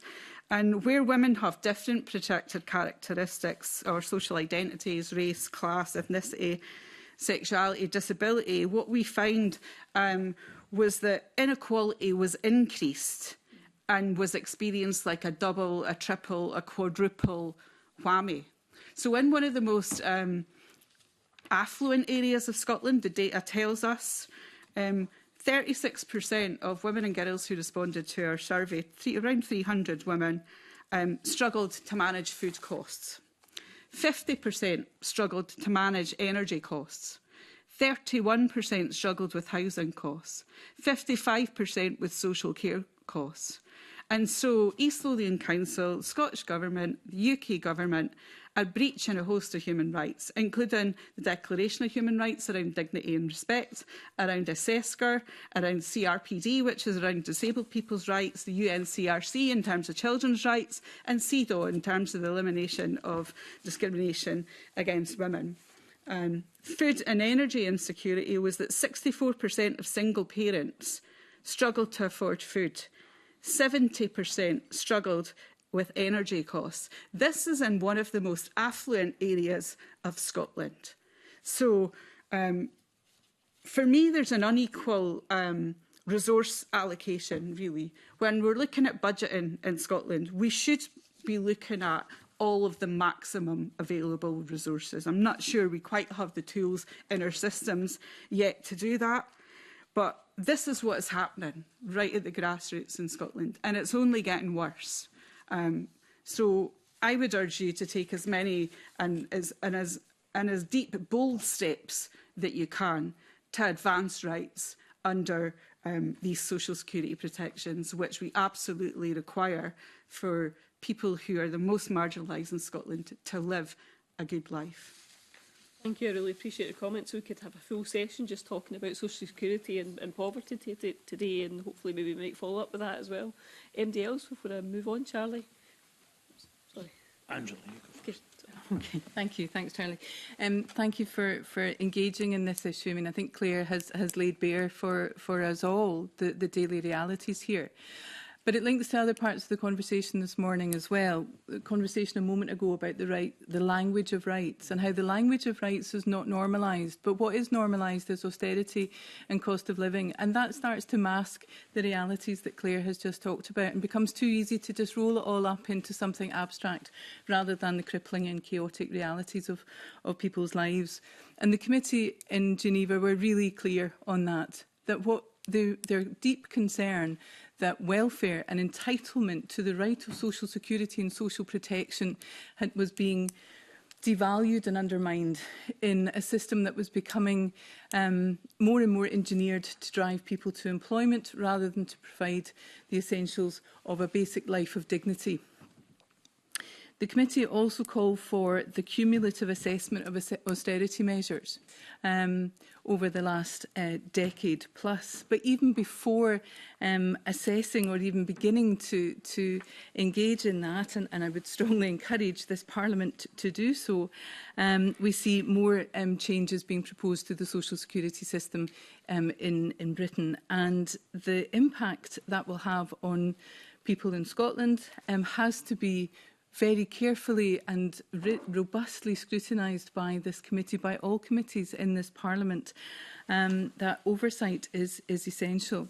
When it comes to the pre-budget assessment period, which will be upon us fairly soon as we move into summer, has to look at what are the implications of the withdrawal of those monies from future UK budgets. What are the implications for the Scottish budget? They will be very significant, and that means they will have a very significant impact on people's lives. The two-child limit and the benefit cap, which were the product of I think, the most misogynistic policy making we've ever seen in 2015. It's taken 9 years for the Scottish Government and this Parliament to engage in dismantling and seeking to mitigate those specific actions. And PIP, as colleagues have said, was specifically mentioned by SESCR, the committee in Geneva. But what this committee and others in this Parliament need to bear in mind is that there is a duty to ensure non-retrogression, to not roll back. And this is exactly what we're seeing in these measures. So can these measures be justified as retrogression is the only option available to the UK Government, to the Scottish Government or to this Parliament is a question that you need to ask when confronted with those options for scrutiny, and to consider what other ways have been exhausted to ensure the maximisation of available resources, to ensure the progressive realisation of rights, because that's the responsibility that sits upon all duty bearers. So there's a lot to bear in mind as this committee moves into a whole range of policy and spending scrutiny and across the Parliament that we would really encourage you to be mindful of. Thank you. Certainly something also that we deal with in the Social Justice Committee, taking scrutiny on that, and obviously you'll be dealing with the Green Paper as well. Sorry, Charlie. Keep my comments very brief on this point. Other than start by saying that I absolutely agree with the passionate evidence being given by the panel in terms of all of the range of ways in which social security and poverty are impacting on people's lives. In fact, I think it would be true to say that poverty is becoming hardwired in the lives of far too many Scottish people. Yesterday alone, the Joseph Rowntree Foundation launched a new report into deep poverty. I really commend that to committee members. It makes for shocking reading. I also wanted to highlight that whilst I acknowledge the social security system in Scotland has taken a values-based and human rights-based approach in terms of that realisation, there is much to be done at Scottish level, and I want to focus very quickly on public debt. I was recently at the Aberlour conference at Glasgow University with Professor Morag Traynor. Aberlour have been campaigning on this issue for many years now. But public debt in Scotland, the estimates are that our public sector will remove £1 billion over the next 5 years from Scotland's poorest people. Now, that's using a system, the public debt collection system. Apparently, our public sector are the largest debt collection agency in the country. And it uses a system that breaches human rights on so many different levels. There's apparently a 20-year statute of limitation in Scotland. There's a 6-year statute of limitation on that debt in other areas of the United Kingdom, but 20 years in Scotland. There's no right to representation. If an individual is having their social security, their benefits cut to repay debt, they have no right to representation in the process. There's a joint and several liability that means that a woman could have experienced an abusive partner for many years who runs up debt, then leaves, and that woman is then held accountable for her ex-abusive partner's debt. I found the revelations at this conference just quite astounding in terms of the depth to which we have hardwired poverty into the lives of people of Scotland and the poorest people of Scotland, and predominantly women and predominantly disabled people. This has been done on our watch, and that for me absolutely summed up what the committee at Geneva were also really focused on in terms of poverty and in terms of that abuse of people's experience and using processes and systems that are personless. They just hardwire the discrimination people are facing. So I really wanted to finish off that it's such a hugely important area, Marie, but in terms of public debt, we must do a human rights review of the of the public debt system in Scotland. Thank you. There's certainly other evidence sessions taking place on that matter you're talking about as well, just in another committee. On to the second question, sorry about this, convener, just I'll go I'll be quick. Just back to yourself, Lauren. SESCR obviously urged a review of the digital-only system for Social Security. And in Scotland, you get a choice of online and paper applications for Social Security. But what's your experience of the main barriers to these systems it presents to the rights realisation? Obviously, Scotland's system is fairer, but we know that we could still make a lot of improvements there. Do you mean to make it even fairer? Thanks. Thank you for the question. If I may, I'd be happy to provide a written answer to the committee on that issue. I don't feel I can provide a full answer at this stage. Lauren, if you wouldn't mind following up with that. Anyone else want to come in on that one? Lucy, thanks. Yeah, the only thing, I mean, certainly I can follow up in writing as well, but the one thing I would observe is that I think it would be very interesting to wait and see what the independent review of adult disability payments will have to say on this issue, because I'm pretty sure it is included in the work that the independent chair, Adele Harris, is looking at, and we would certainly hope that if there are issues with the system, the whole point of that review was to counter any concerns that taking a system, UK-wide system, and lifting and laying it in Scotland without any further scrutiny would mean that we would then end up baking in any problems at the UK level into the Scottish system, so that if the independent review is making any recommendations on that front, we would certainly want to see the Scottish Government taking action and Social Security Scotland to act on the recommendations. We understand that report should be coming out this summer. Thank you. Charlie? Our experience, thanks Maria, again another important topic. Our experience is that digital-only systems are highly exclusionary. They exclude people who don't have access to technology. And I think the latest figure I had for people with learning disabilities was 30% of people with learning disabilities have no access to internet.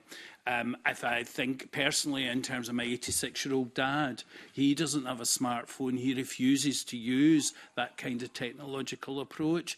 I think there are massive questions to be asked about digital only, and we discovered that recently as well with the move to the e-visa scheme for migrants, where it is a digital-only scheme now and has caused huge challenges because you need a specific smartphone with a specific operating system to be able to engage with the system.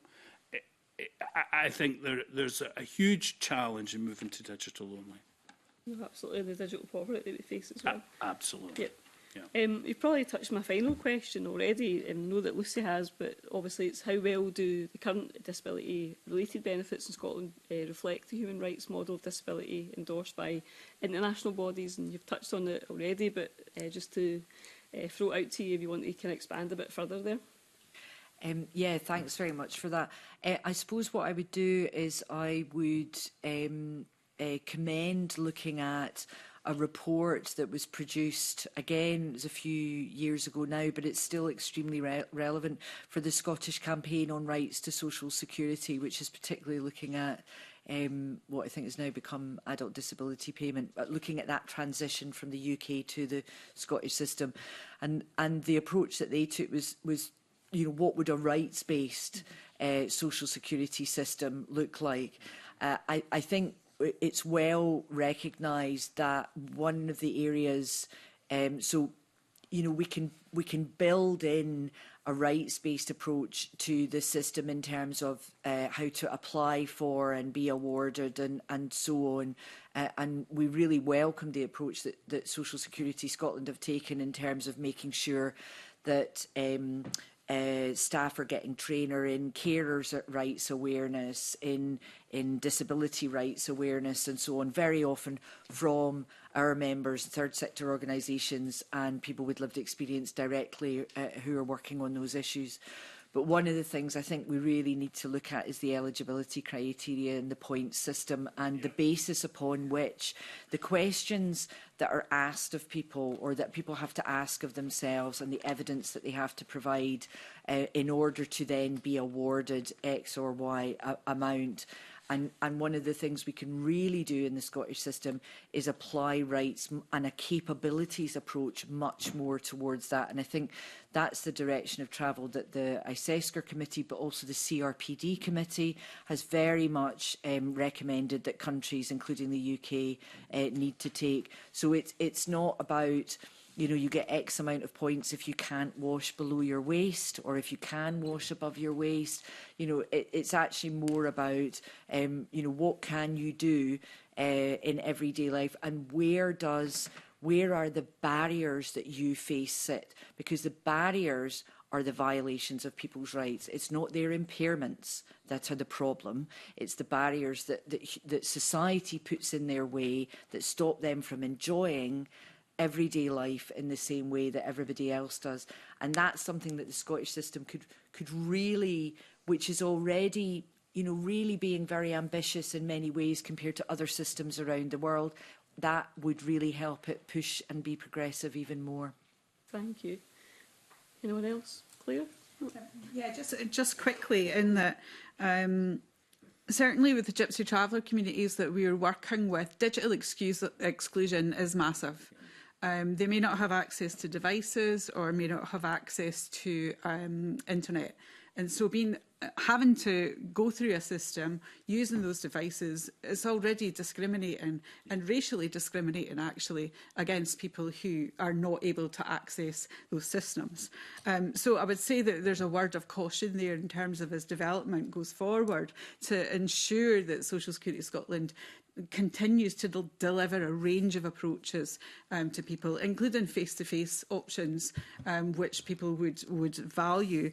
I would also say, though, in terms of when Social Security Scotland was being established, I did a bit of work with tenants groups at the time to look at actually what would a rights-based approach look like in the system. What would it make you feel like when you engage with it? And to be fair, the Social Security Scotland were brilliant at being able to come back and say, we will design it in this way, and we're held accountable to that in terms of people with lived experience being able to say, actually, we agree with that, we don't agree with that, what can you do to shift? So there has been quite a different approach here in Scotland, which I would commend, but you're not getting brownie points all round from me. There's a lot of change which still could advance the system so that really dignity and respect is at the heart of our system, and that includes in terms of monetary value, which would put more money in the pockets of the people who need it most in this country. I certainly agree. We can go further. Anyone else before I hand back to convener? No, thanks. Thank you, Marie. Just to note, we are rapidly running out of time. We've only had questions from 3 members of the committee, and we still have to hear from 4 members. So it's just to ask that the answers could be as succinct as they possibly can be. I really do want all members to be able to have their questions answered, if that's possible. I'm minded to extend our time a bit, but we'll have to be mindful that time's not is finite. Thank you for that. Fantastic session so far, so don't cut out the essential information, please. So we're now going to move on to questions from Pam Gossel, please. Thank you, convener. Good morning, panel, and thank you so much for the information you've provided so far. The UN Committee on Economic and Social and Cultural Rights recommends enhancing gender-responsive budgeting and intersectional approaches. Gender-responsive budgeting is something we frequently discuss in this committee. So could you give us any examples of good practice in Scotland and any examples that need improvement?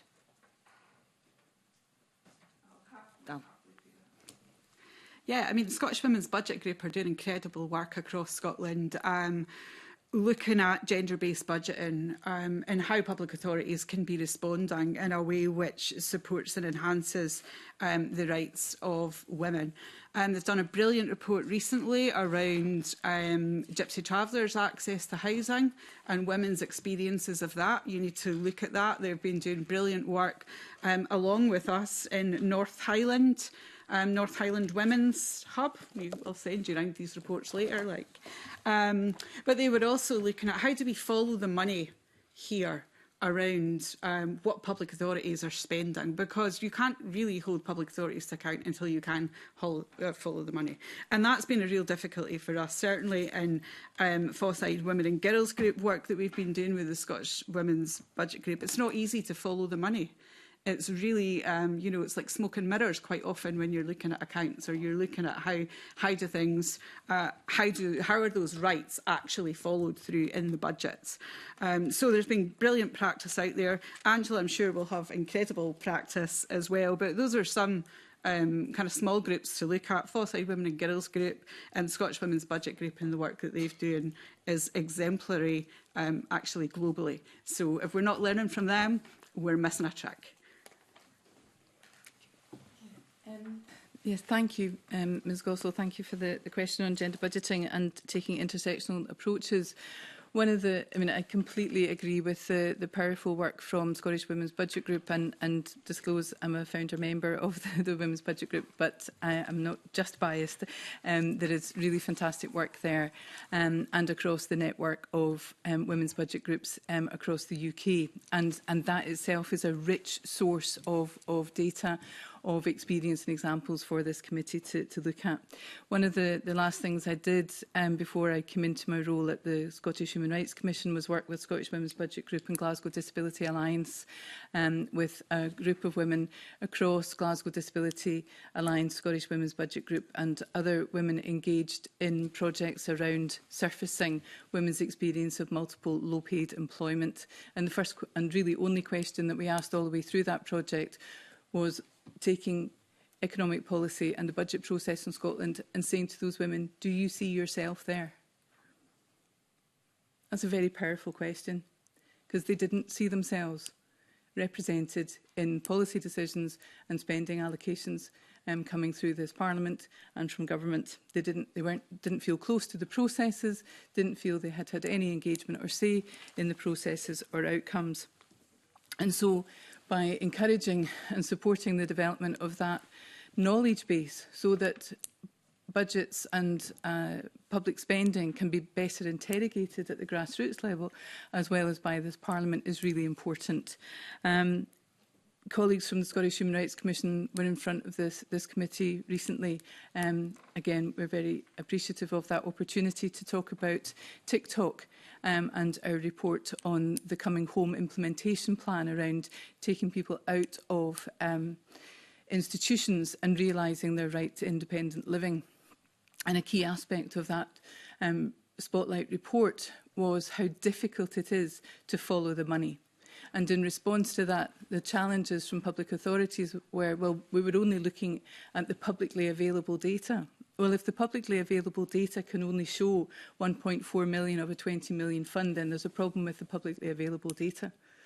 And when asked what there is, and this echoes earlier conversations about a culture of human rights, when asked how the clear framework to help follow the money to secure the realisation of rights was landing with public authorities, the response from a public official was, oh, looks like awful hard work. That's the culture that we have collectively to change. And around the world, as Claire has said, many countries from grassroots levels or with the leadership of Parliament and legislatures or leadership from the government are taking an intersectional approach to gender budgeting. Perhaps this morning's news from Canada gives some hope that their Gender Budget Analysis Plus approach, which was pioneering, will sustain and will remain, and that they can apply the lessons they have been learning. The Scottish Government, and again I'll declare an interest here, have been involved in the Scottish Women's Budget Group since its inception, and the Equality and Human Rights Budgets Advisory Group of the Scottish Government since its inception, and chaired that for a long time. That said, the progress, and I've discussed this with this committee before, the progress continues to be sluggish. They're revisiting a pilot approach and are tempted by tagging as promoted by the OECD. But a caveat there that in tagging expenditure as women-friendly or addressing gender equality runs the risk of missing or misunderstanding the causes of that inequality in the first instance, and it also runs the risk of only looking at spending in the margins, not across the full allocation and the interaction of policies and spending and the interaction, that intersection of causes of discrimination and how multiple forms of discrimination manifest, how they affect the individual and manifest in their everyday lives. So there are lots of examples around the world. I would strongly encourage you to look at the resources from the women's budget groups in Scotland, UK, Northern Ireland and Wales, as well as a whole range of countries, and I'm sure colleagues at the Scottish Women's Budget Group would be happy to build on what I've said.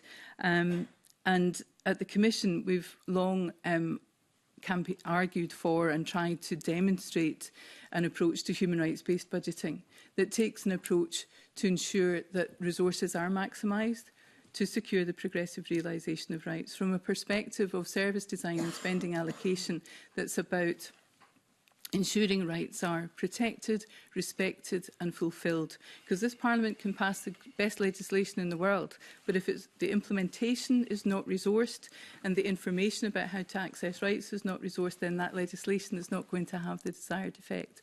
So it needs to be a whole cycle. Sorry, Convener, you said short answers, but there was a lot to say. No. Thank no, you. Thank you. So if I'm right to say that from your responses, what you're saying is the Scottish Government obviously put the sluggish side to aside, but the fact that they need to improve on a bit more transparency, how you can follow the money, but also on engagement, making sure those people, at the heart of policies, whether it's women or people with disability, that make sure that they're heard in line, so that the fact that they can set the budgets in line with that. So I take it that's what you, summing it up, yeah?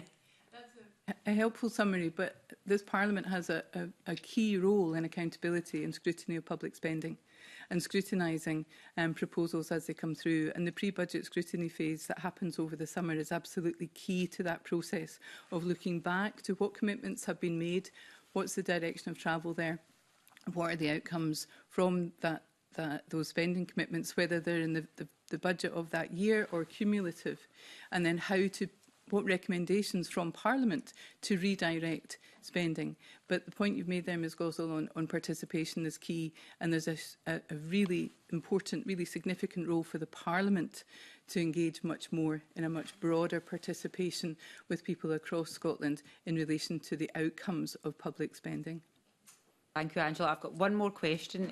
Women from minority ethnic backgrounds and disabled women often face discrimination based on their sex, but also based on their ethnic background and their disability status, respectively. So how can we, as policymakers, better include groups of women who face multiple discrimination in decision-making and service design? I think if I go to you, Angela, first, but I'll also go to Lauren for the disabled. Okay. Again, I think we've had this conversation before, Pam, about there's so many facets here. Making women visible, removing the barriers to women's participation, addressing that multiple forms of discrimination result in multiple barriers. And Lucy's phrase earlier on really struck home with me. The barriers are the violations, not the individual impairments. The barriers are the violations to participation, not the individual characteristics. They should not be a barrier to participation or to being visible. And so being mindful of the diversity of our population and our experience, the barriers that colleagues have so clearly elaborated on today, whether that's digital exclusion, poverty, voicelessness, distance. I mean, we see in the Commission's recent spotlight on economic, social and cultural rights in the Highlands and Islands. Remoteness is not just geographic. Remoteness from power and remoteness from participation and voice. And that is multiplied in the experiences of women of colour and disabled women across Scotland. Can I just ask, maybe Lucy will answer this, could you focus on, obviously, the side of, the ethnic backgrounds? Is there any work being done? Because I certainly know from this committee and working with ethnic backgrounds myself, that sometimes it's hard to get that information, to reach out into those communities because of the trust as well.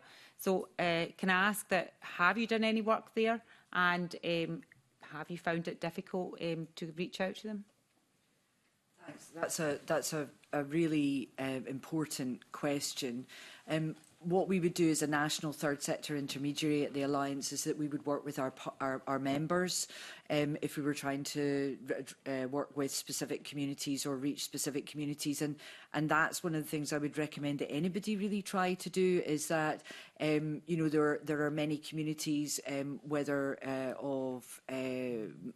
by ethnic minority or other identity, who are connected into community organisations, you know, at the local level, but also might be getting involved in some national organisations that have got community level projects. And there they have built up the trusting relationships, and that would be a very good route through which to actually connect in with communities directly. So using those trusted intermediaries like the Alliance or our member organisations. The other observation I would make, though, about engagement generally, and it's something that the Alliance, we do a lot. We're very well known and highly respected for the work we do for and with people with lived and living experience, is that there is a huge amount of consultation fatigue at the moment amongst people in Scotland generally, amongst third and community sector organisations.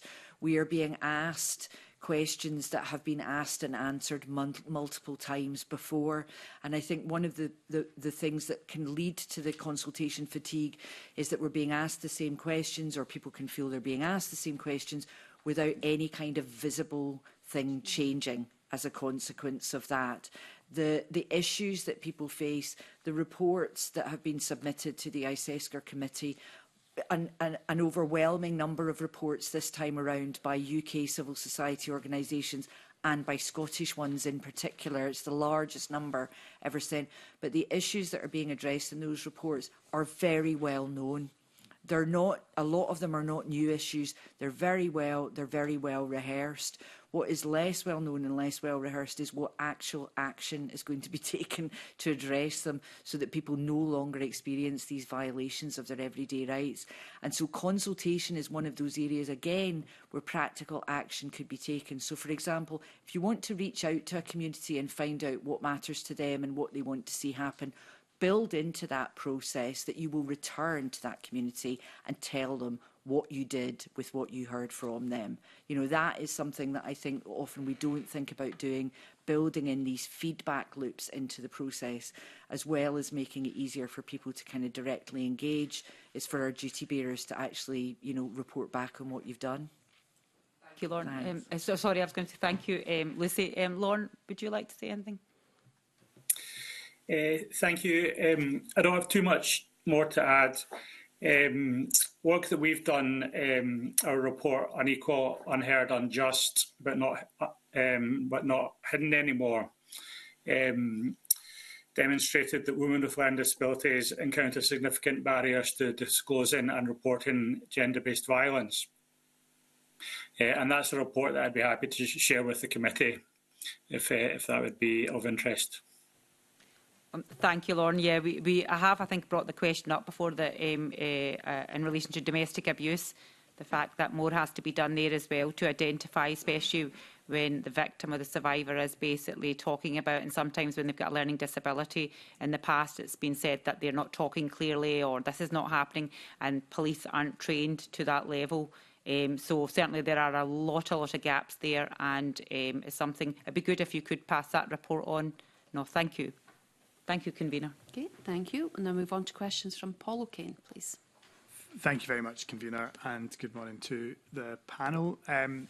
Housing and homelessness is obviously extremely topical at any time, but particularly given we have legislation progressing through the Parliament at this current juncture. So I think we've covered quite a lot of issues this morning, but I think based on your work, how effective do you think that the current policies in Scotland are in terms of assessing the right to housing, but also, I think, addressing the right to housing? And obviously, everyone works with particular groups, but it would be good perhaps just to get a first stab at that, pardon the terminology, and then we'll look at perhaps that in more detail. Claire, I can see you are I'm ready happy to go now. to do that. I love housing. I've been involved in housing for 25 years, so it's a big thing for me. Thanks for your question, Paul. The first thing I would say is that there's such a critical underinvestment in social housing in Scotland that it's a crisis level nationally. This is decades and decades of underinvestment in social housing.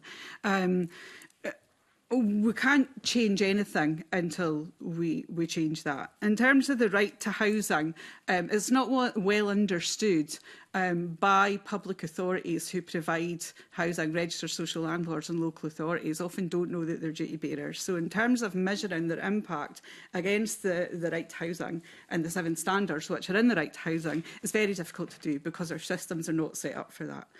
Recently, when we wrote to the Scottish Housing Regulator, it was all in the language of rights, all of the rights which had been breached, but their response back was not in the language of rights. So the language of the right to housing is not yet percolated into the housing system. The massive issue, though, is around the underinvestment of housing. We have a massive housing crisis here in Edinburgh, and other regions in Scotland have identified that they're not able to meet their homelessness legislation, and the homelessness legislation, which is even the minimum core of housing, is not being adequately addressed. What we have to understand, though, is that the right to housing is impacted on all of the other rights that people enjoy. So when we did the housing rights work in Leith, for example, people were living with dampness, with mould, with rats, with sewage coming up through their sinks. Okay, these conditions are still being experienced by communities across Scotland that don't even meet the minimum core in terms of the right to housing.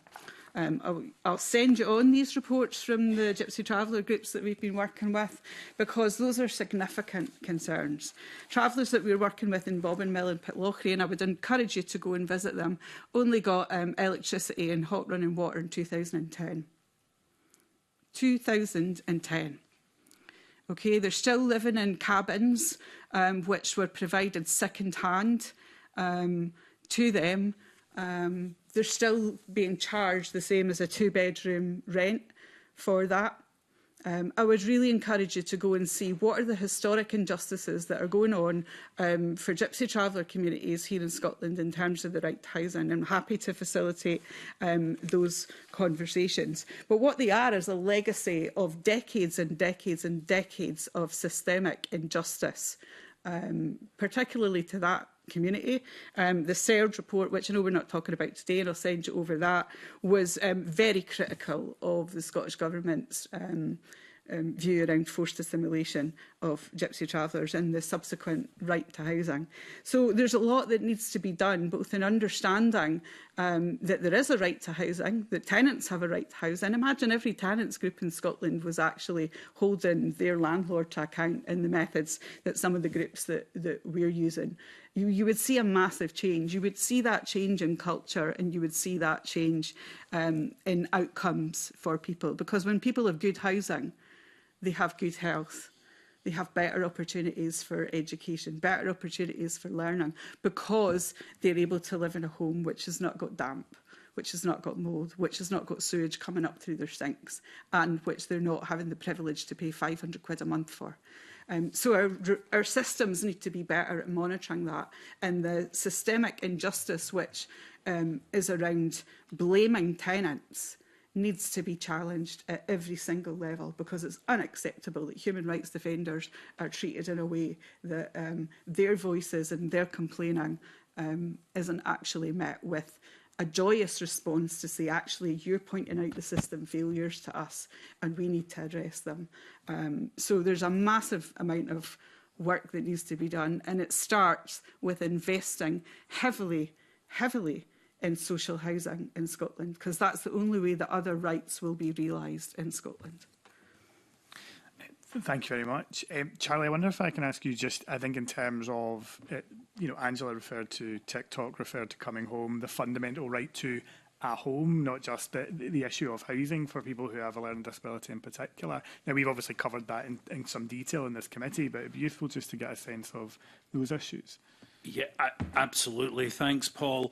And Lauren may wish to come in on this as well, but The experience of people with learning disabilities I take as symptomatic of so many ways. Again, this point about how discrimination and human rights abuses are hardwired into the systems and approaches that we have.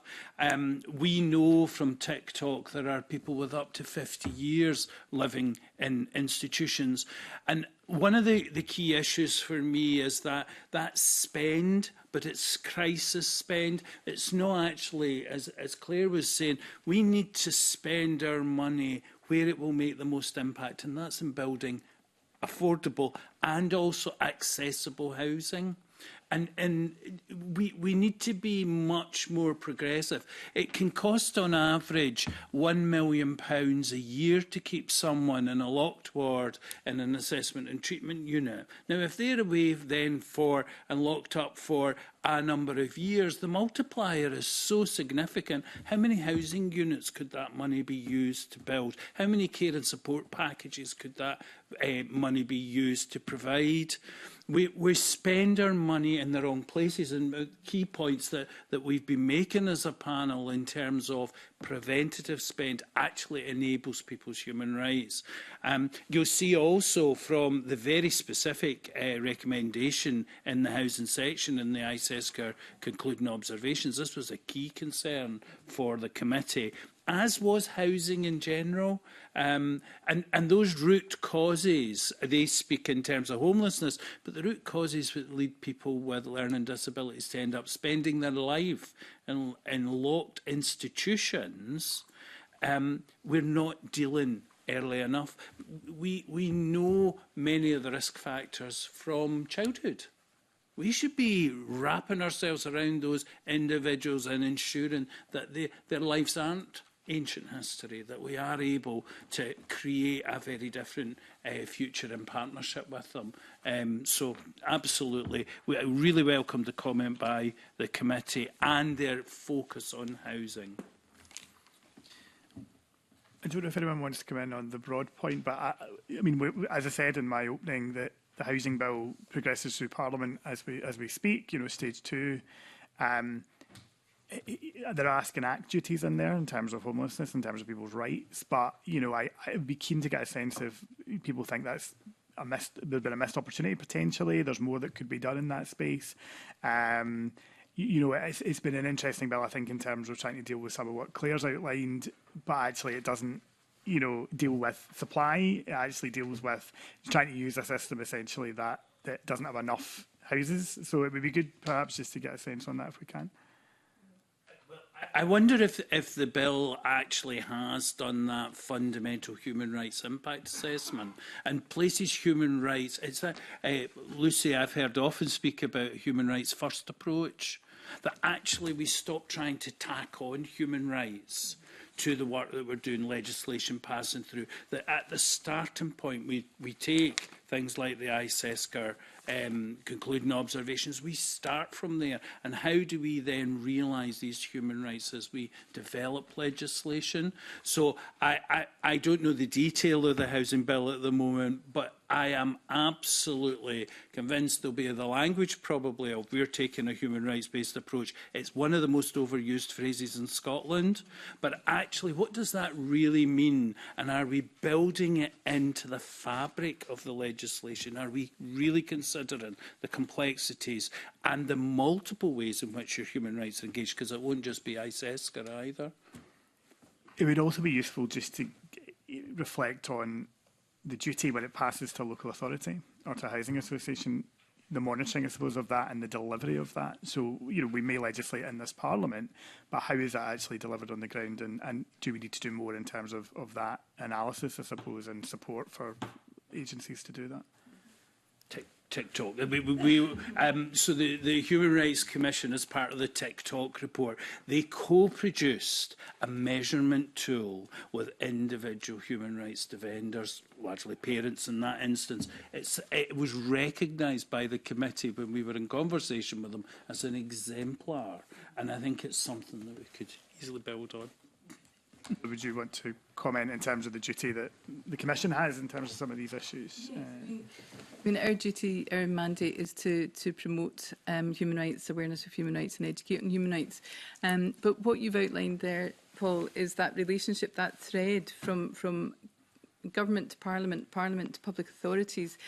Then there is still a role for Parliament in that scrutiny and accountability of how that legislation is being implemented. How are the duty bearers of local authorities behaving?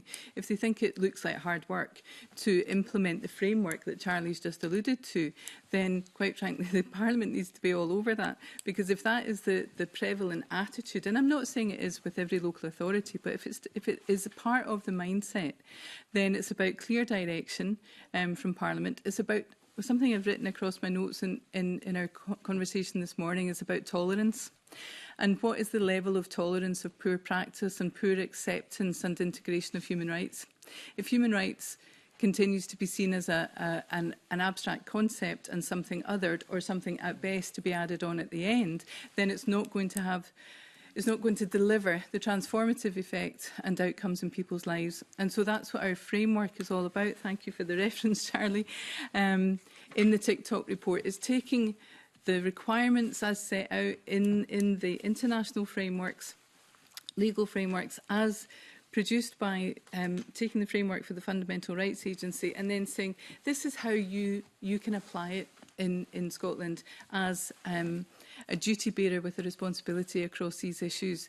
You can use it to diagnose the issue, the status quo, how are you performing at the moment, and therefore, and in that way you realise then what it is you need to do to get things right. Claire's referenced the 7 standards in the right to housing. So that measurement of affordability, accessibility, adequacy, culturally appropriate and available, that's not beyond the wit of our public authorities. But I think one of the things that happens is it's seen as another layer of either bureaucracy or another burden for them to discharge, rather than that's how their thinking needs to be framed. And that's, I think, the interrogation and scrutiny of the bill as it progresses through Parliament. It needs to be from that human rights perspective. Are those standards being met? Are you seeing the potential for this legislation, if implemented and resourced effectively, to secure the progressive realisation of rights? As for the wider issues on the precarity of housing, evictions and homelessness, we touched on that. The Commission touched on that in our report to SESCR, which we've also submitted to the committee. So there's some more evidence there, as well as our evidence, I believe, to stage 1 of the housing bill. But again, the Commission is available to provide further advice to Parliament on the human rights implications of the housing bill. Thank you. Conscious of time, Convener. So Thank you. We'll now move on to questions from Tess White, please. Thank you, Convener. My first question, if I may, to Ms Mulvar. So the CESCR called for improved mental health services. So how does your organisation view Scotland's progress on these fronts, on this front? Thanks very much indeed. And yes, certainly in our evidence to the ISESCR committee in the parallel report that we sent, mental health was one of the issues that we focused on under the much broader right of the highest attainable standard of physical and mental health. I think we've seen some progress in Scotland. Prior to working at the Alliance, I worked at the Scottish Recovery Network, so I've worked in and around mental health for a few years now. And I definitely think that we're seeing progress, particularly in terms of seeing mental health as a human rights issue, as a human right, but also seeing the situation surrounding mental health as human rights issues. For example, access to services that are appropriate, that are available in a timely fashion, that are of a good quality, and so on. Most recently, I guess we've had the independent review of mental health law, which has made many recommendations in relation to changes that need to be made to mental health and incapacity legislation in Scotland. We've got a relatively new, so to speak, mental health strategy that is currently also being reviewed, and we're expecting a new delivery plan to come out at some point soon, maybe this summer, if not later on. and that also is accompanied by work plans in relation to the mental health workforce. Now, I know this committee has looked at mental health in great detail in the past, and we could have had a whole day's session at the very least on that one topic alone. I suppose what the Alliance would say is that we've really very much welcomed the independent review of mental health law. We welcomed the recommendations that were made there. We welcomed the Scottish Government's response to that.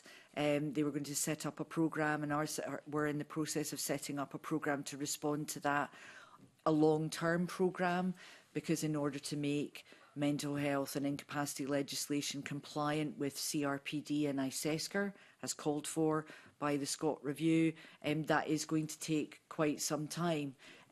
We're somewhat disappointed and a bit baffled at the delay in that programme now, and we're trying to seek further information at the moment from Scottish Government about where the mental health law reform programme has got to.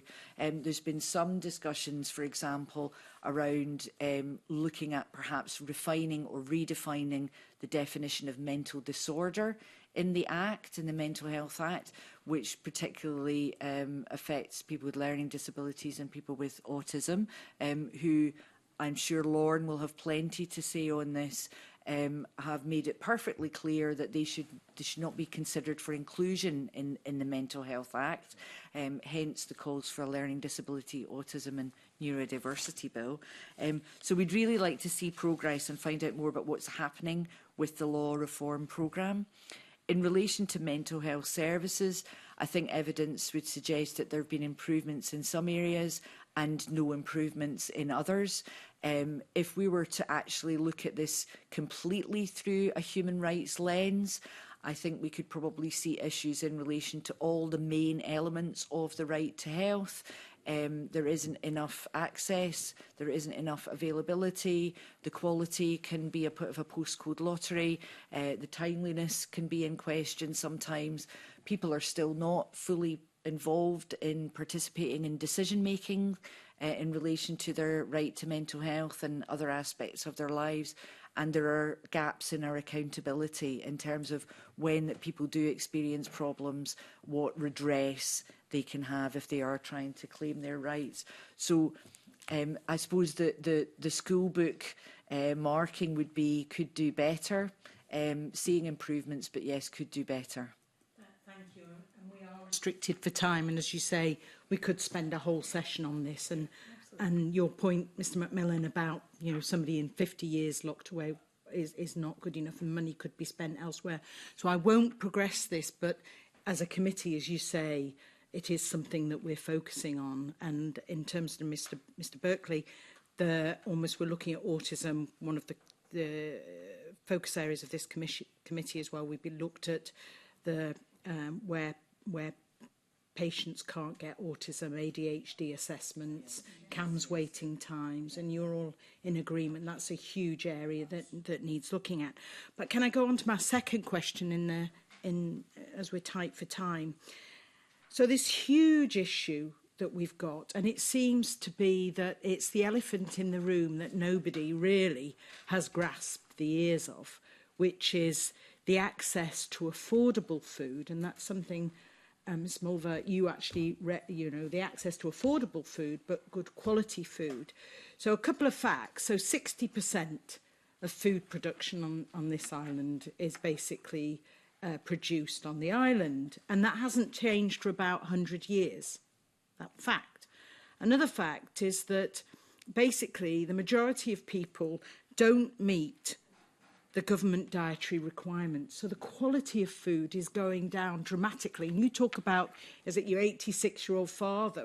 When we were growing up, there was a different, the quality food, locally sourced, that we all got used to. But now the direction of travel is going somewhere completely different. If we're looking at the human rights-based approach of this, and it's a holistic approach, so we've got this drive to industrialise our landscape. And I know it's a theme that Professor O'Hagan, when we talked about rural proofing of health, but this is rural proofing and making sure that we've got sustainable, affordable food supply. Yet, we've got these huge monster pylons, huge substations. It looks as though our energy strategy and planning is geared towards one. In the danger of the direction of travel is we won't be able to source our food locally and have the quality. So my question is, what are your views on the potential for a human rights-based national food strategy in Scotland, bearing in mind the context of the holistic landscape? Professor O'Hagan. Thank you, Ms White. Not really an area of specialism in terms of industrial policy and its interface with environmental policy. However, the core of it is about food security, and what your own statistics have outlined and what our report on economic, social and cultural rights in the Highlands and Islands demonstrated very clearly is that remote and rural communities particularly have additional issues and human rights violations in terms of the access to and availability of fresh and nutritious food, in terms of distance and availability and all the rest of it. I think one of the people to follow up with would be Nourish and Good Food Nation, who had made, along with many civil society organisations, significant contributions to the framing of the right to food in the proposed Human Rights Bill, and are amongst those who contributed a great deal and were promised a great deal, and promises were not realised there in relation to a Human Rights Bill containing the right to food.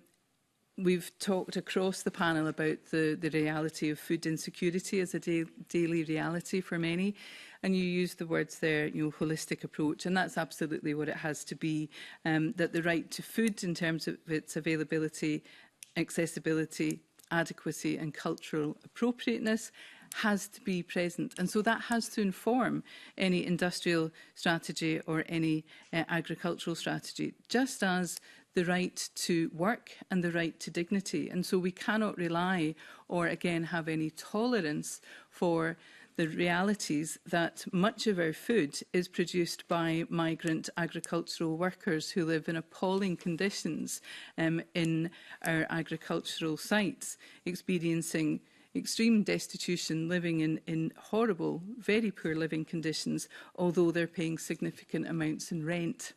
And so if you're talking about a whole systems approach, it has to be across the suite of rights that are contained within the Covenant on Economic, Social and Cultural Rights. And again, we set out a framework in our Spotlight report on Highlands and Islands that allows for that analysis, working through the rights, the extent to which those rights are being realised and are available and adequate across the piece. And of course it links to our conversation some time ago now, it feels like, on human rights and business, and the extent to which the conditions of workers, the quality of the food produced, again, what's the tolerance level of our legislature in terms of the rights realisations in those areas. And just finally, and I will pass you back to the convener, in terms of, you say that the summer is the opportunity for the Scottish Government to look at this, rural proofing is one, and the direction of travel. Is this something, the strategy on a sustainable food programme, something that you would actually like to see fairly and squarely at the foot of the Scottish Government? I think what we want to see from the Commission's perspective is a full response to the SESCA recommendations and the concluding observations. We've called for and encouraged the Scottish Government to produce a full response across all the concluding observations and what actions our Scottish Government currently taking or proposing to taking. The opportunity of the summer is about the budget scrutiny and the pre-budget scrutiny proposals, and so it's then back to Parliament about what does Parliament want to see in the next draft budget, and that's your opportunity to say, well, here are a series of recommendations from the UN Committee on Economic and Social Rights. How are they being addressed and resourced in the forthcoming draft budget in the next cycle? Will you be requesting a meeting with the Scottish Government to progress this? We have indeed requested meetings with Parliament and, of course, with Government and with a range of relevant ministers. So you've requested, have they replied yet? In relation to SESCA, we've had an acknowledgement of the process, but it will be something I'll be raising in what should be a regular meeting with the First Minister. So maybe that's something we could help with. Thank you, Convener. Indeed, thank you. Thank you. We now have a question from Maggie Chapman.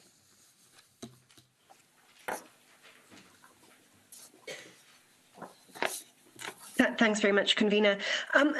It's hopefully a quick-ish question on education. And Angela, I will start with you, if that's okay, given you've just been talking about the concluding observations.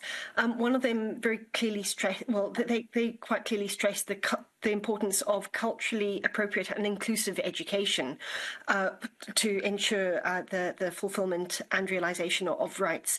How well is Scotland currently meeting this expectation for specific groups such as the Gypsy, Roma and Traveller community, children or disabled learners? And I'll come to Claire and Lorna as well, because I know you've got special interests. But Angela, could you take this first? Again, across the piece, colleagues will provide much more detail, but certainly it was something that we did highlight in our report to the committee.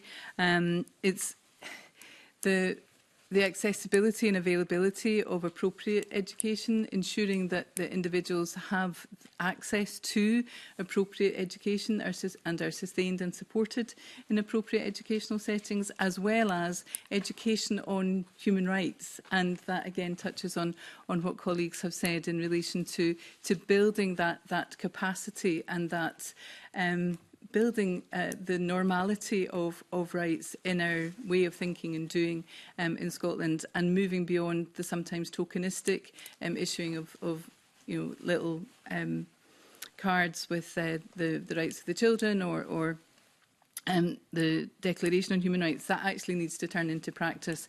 But colleagues at the Children and Young People's Commission for Scotland have also just produced a significant report on children's rights and education, which I would commend to the committee, but I'll pass to other colleagues in the interest of time. Thanks very much, Angela. Claire, can I bring you in on this? Certainly. I think there's definitely a gap in terms of the granular data that we need to be able to actually assess how culturally appropriate education is being taken up by the Gypsy Traveller community, but also how available and accessible it is. Some of the issues that we see in the conversations that we've had with people is that there isn't culturally appropriate education for a lot of Gypsy Traveller children in Scotland. I think you'd be better speaking to Article 12, who are a great organisation working alongside families and children of Gypsy Travellers, who are looking at the education systems which they're part of. Certainly from some of the experiences that we've found is that in one area a family had not been supported to access school places when they moved from one local authority area to another. And we actually had to get the Children's Commissioner involved to be able to actually get 2 primary age children into a local school, because the process for applying hadn't been made clear. There was a digital application, people weren't able to access that. So there are fundamental barriers which have not been addressed and require to be addressed if we really want to advance the educational outcomes for Gypsy Travellers and the opportunities for children to take part and to be proud of their heritage and to celebrate it. I mean, I would suggest to the committee that you actually get community members here yourself, because I'm not a traveller, and I think you would hear much more adequately and passionately from people themselves who've experienced the systems.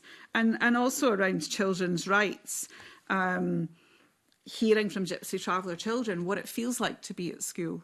What we've heard in some of our conversations have been that it's about trying to hide identity. People shouldn't have to hide their identity to be able to fully flourish in their life. They shouldn't have to hide that cultural identity. They should be able to celebrate their cultural identity in a way that supports their learning. And I'm not seeing that in the conversations that I've had with the communities, but certainly get them here talk to them or go visit them. Find out what's happening for people, for travellers who are in the settled community, for those who are on sites, and for those who are on the road and travelling. Find out what's actually going on for them. Thanks very much, Claire. Yeah, I mean, you highlight the barriers to accessing education at all, never mind culturally appropriate education. Lorne, can I come to you on this same question? Thank you, Maggie. I'll be brief. We're aware that children with learning disabilities face barriers to accessing educational opportunities. A specific area of focus for us has been undertaking research which examined early learning provision for children with learning disabilities, and this illustrated the complex fragmented system that can lead to children and young people with learning disabilities missing out on funded early learning and childcare places. And I'd be happy to share that report with the committee. Thanks very much, Lorna. It would be really helpful to see that report. I appreciate that. Unless anybody else wants to come in specifically on this, happy to hand back to you, Karen. Thank you. Maggie, it's Charlie here. Thank you for the question. I think this is an excellent example of how intersectionality actually complicates the discrimination that children and young people face. If you have a child or young person who is from a Gypsy Traveller community or a black minority ethnic community, has a learning disability, or perhaps might even be in the care system, those complexities add to an experience where in many, many situations in Scotland they are not receiving an education. The use of restraint and seclusion for people with learning disabilities is another very specific concern that I think we need to flag. We're talking about the Convention Against Torture here in terms of children and young people's experience, and also post-COVID mental health impacts as well. And there's a real risk that we get into blaming the individuals rather than looking at what our solutions might be. So it was just to say there's a whole intersectionality analysis there I think could be really, really useful. Thanks, Charlie. That's really helpful. Thanks, Karen. Back to you. Thank you. I'm aware we are well over time, but I find it's very important that we can have on record very briefly your views on monitoring and data gathering and how important that is for everything that we've spoken about today. And I'll come to you first, Charlie. Thank you. And I mean, I don't mean to be flippant, but there should be more, has to be my answer. Monitoring, I think, is happening through civil society, through individual experiences, then feeding work that we're doing at the consortium, the Commission and other umbrella organisations. But there's a real paucity of that clearly human rights focused information.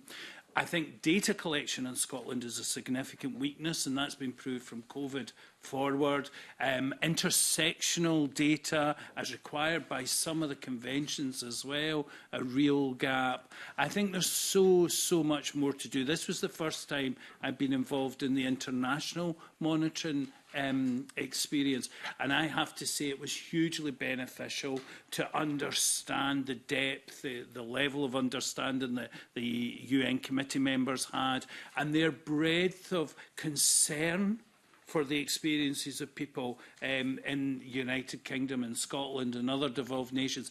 Because all too often I'm not hearing that concern at a local level, that people's lives lived in poverty, and so for some it's 40 and 50 years of lives lived in extreme poverty. They are not seeing any of the good the promises that we make, the expectations that we raise. So we need monitoring and we need data collection so much more sophisticated than we have at the moment to actually evidence the experiences that we keep hearing about. And for me, that's daily in terms of emails. The most horrendous experiences people are having on a day and daily basis, and they sit in my inbox. Thank you. Would anyone else? Angela? Thank you, Convener. Data and the absence of data is a real problem across a whole range of protected characteristics under the Equality Act, across the individual rights holders across the international treaty framing.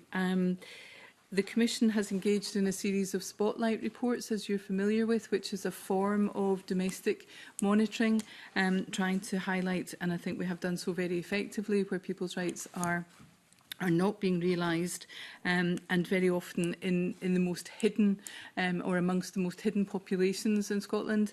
And the Mental Welfare Commission's own report on people detained effectively in inappropriate care settings. They set out with a fixed number in mind and found out there were significantly more people, but they're not recorded. We have significant issues around deaths in custody and the way that data is collected, how those deaths are reported, and that will be a focus of discussion at this week's National Preventative Mechanism Conference in Scotland, where the UK come together, but we'll be raising those issues about practice in Scotland, just as we did in our spotlight on places of detention. The tracker and the potential for a tracker tool has been mentioned as one of the engagements of the Scottish Government in response to the absence of a Human Rights Incorporation Bill.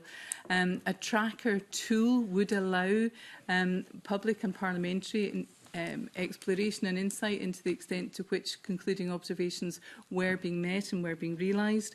In all our spotlight reports, we've set out these frameworks and have asked for Scottish Government responses to to what extent are the deficiencies both in data and practice that we've identified being realised. We'd like to hear from them on the situation that we've raised. And finally, to say our State of the Nation report, which was the first time that the Scottish Human Rights Commission has produced the State of the Nation report around International Human Rights Day. Last year was a focus on civil and political rights. This year we're continuing our focus on economic and social and cultural rights. So there's another opportunity for this committee to return to explore the extent to which many of the issues we've raised today and indeed the concluding observations from the committee have been discussed. And we've also made a recommendation to Parliament that, and through the committees, that perhaps the framing of the National Human Rights Institution State of the Nation report would be a useful way for framing parliamentary scrutiny on human rights and Human Rights Day on an annual basis. Thank you. Thank you. Lauren would like to come in, and then I'll come to you, Lucy and Claire. Very briefly, everyone, please. Thank you. Lauren. Thank you. Yeah, data collection is an absolute critical issue for people with learning disabilities, and there's many gaps in equalities data and evidence, including for those facing multiple layers of discrimination due to intersecting protected characteristics. Routinely collected data is absolutely vital for protecting economic, social and cultural rights, and this lack of disaggregated data hampers the ability to measure equality and human rights impacts for people with learning disabilities across the board. And whilst the public sector equality duty does require local authorities to set measurable equality outcomes in Scotland, there is a lack of formal obligation on authorities to collect and monitor specified information. And without this legal obligation and resources to collect this data, local authorities and other responsible bodies are likely to continue to make do with the current systems and processes in which disaggregated data for people with learning disabilities is either incomplete or non-existent. Thank you. Thank you. Lucy, please. Thanks so much. Yeah, and I will try and be brief. So I would definitely agree with what colleagues have said so far. Our report to ICESCR noted that there are persistent gaps in intersectional equality and human rights data, and that we need really more robust data. We need it to be gathered, but very importantly, we need it to be analysed and then used. The SNAP2 action plan has noted several specific issues where there are data gaps and has proposed action to help fill those gaps. So I would certainly commend to the committee that you take a look at some of the actions in SNAP2 where research has been recommended to help fill those gaps, because in order to then track our progressive improvement, we actually need to know what the baseline is. The development of a tracker tool is a long-standing SNAP action. It was in SNAP 1 as well as SNAP 2. So the Alliance are particularly pleased to see it actually being picked up by Scottish Government One of the things that we would observe about it is it's extremely important that the evidence that is used in that tracker tool is neutral and independent. We can't have public bodies marking their own homework. We already have too many examples of that, and that doesn't lead to the progressive realisation or improvement of rights. In terms of monitoring, I would echo what Angela has said in terms of it would be really great to hear from Scottish Government what their response to the ISESCR concluding observations are. I think, as we've mentioned previously, right at the beginning, this Parliament, including this committee, has an incredibly important monitoring role. You are a national human rights guarantor, and citizens rely on you to play that role. But finally, civil society and rights holders also have a hugely important, nay, vital role to play in human rights monitoring, and Claire can very much speak to that very eloquently from the point of view of rights holders that she works for and with.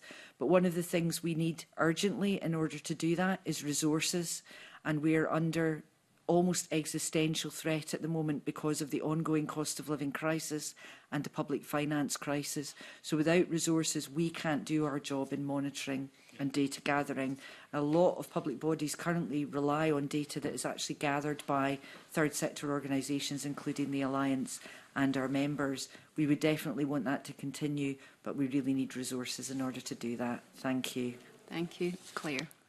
I will be quick. Thanks for the question, because it's absolutely critical that we'll have disaggregated data across all services in Scotland, so that when I'm working with communities, I can say, here's what's going on for your community, or here's what's going on in this particular area of work. But the systems all need to be connected up. We need to measure what matters. We've got a measurement industry in Scotland that is worth millions. What are they measuring? And are they actually measuring what matters to communities? What's going to make someone's life better?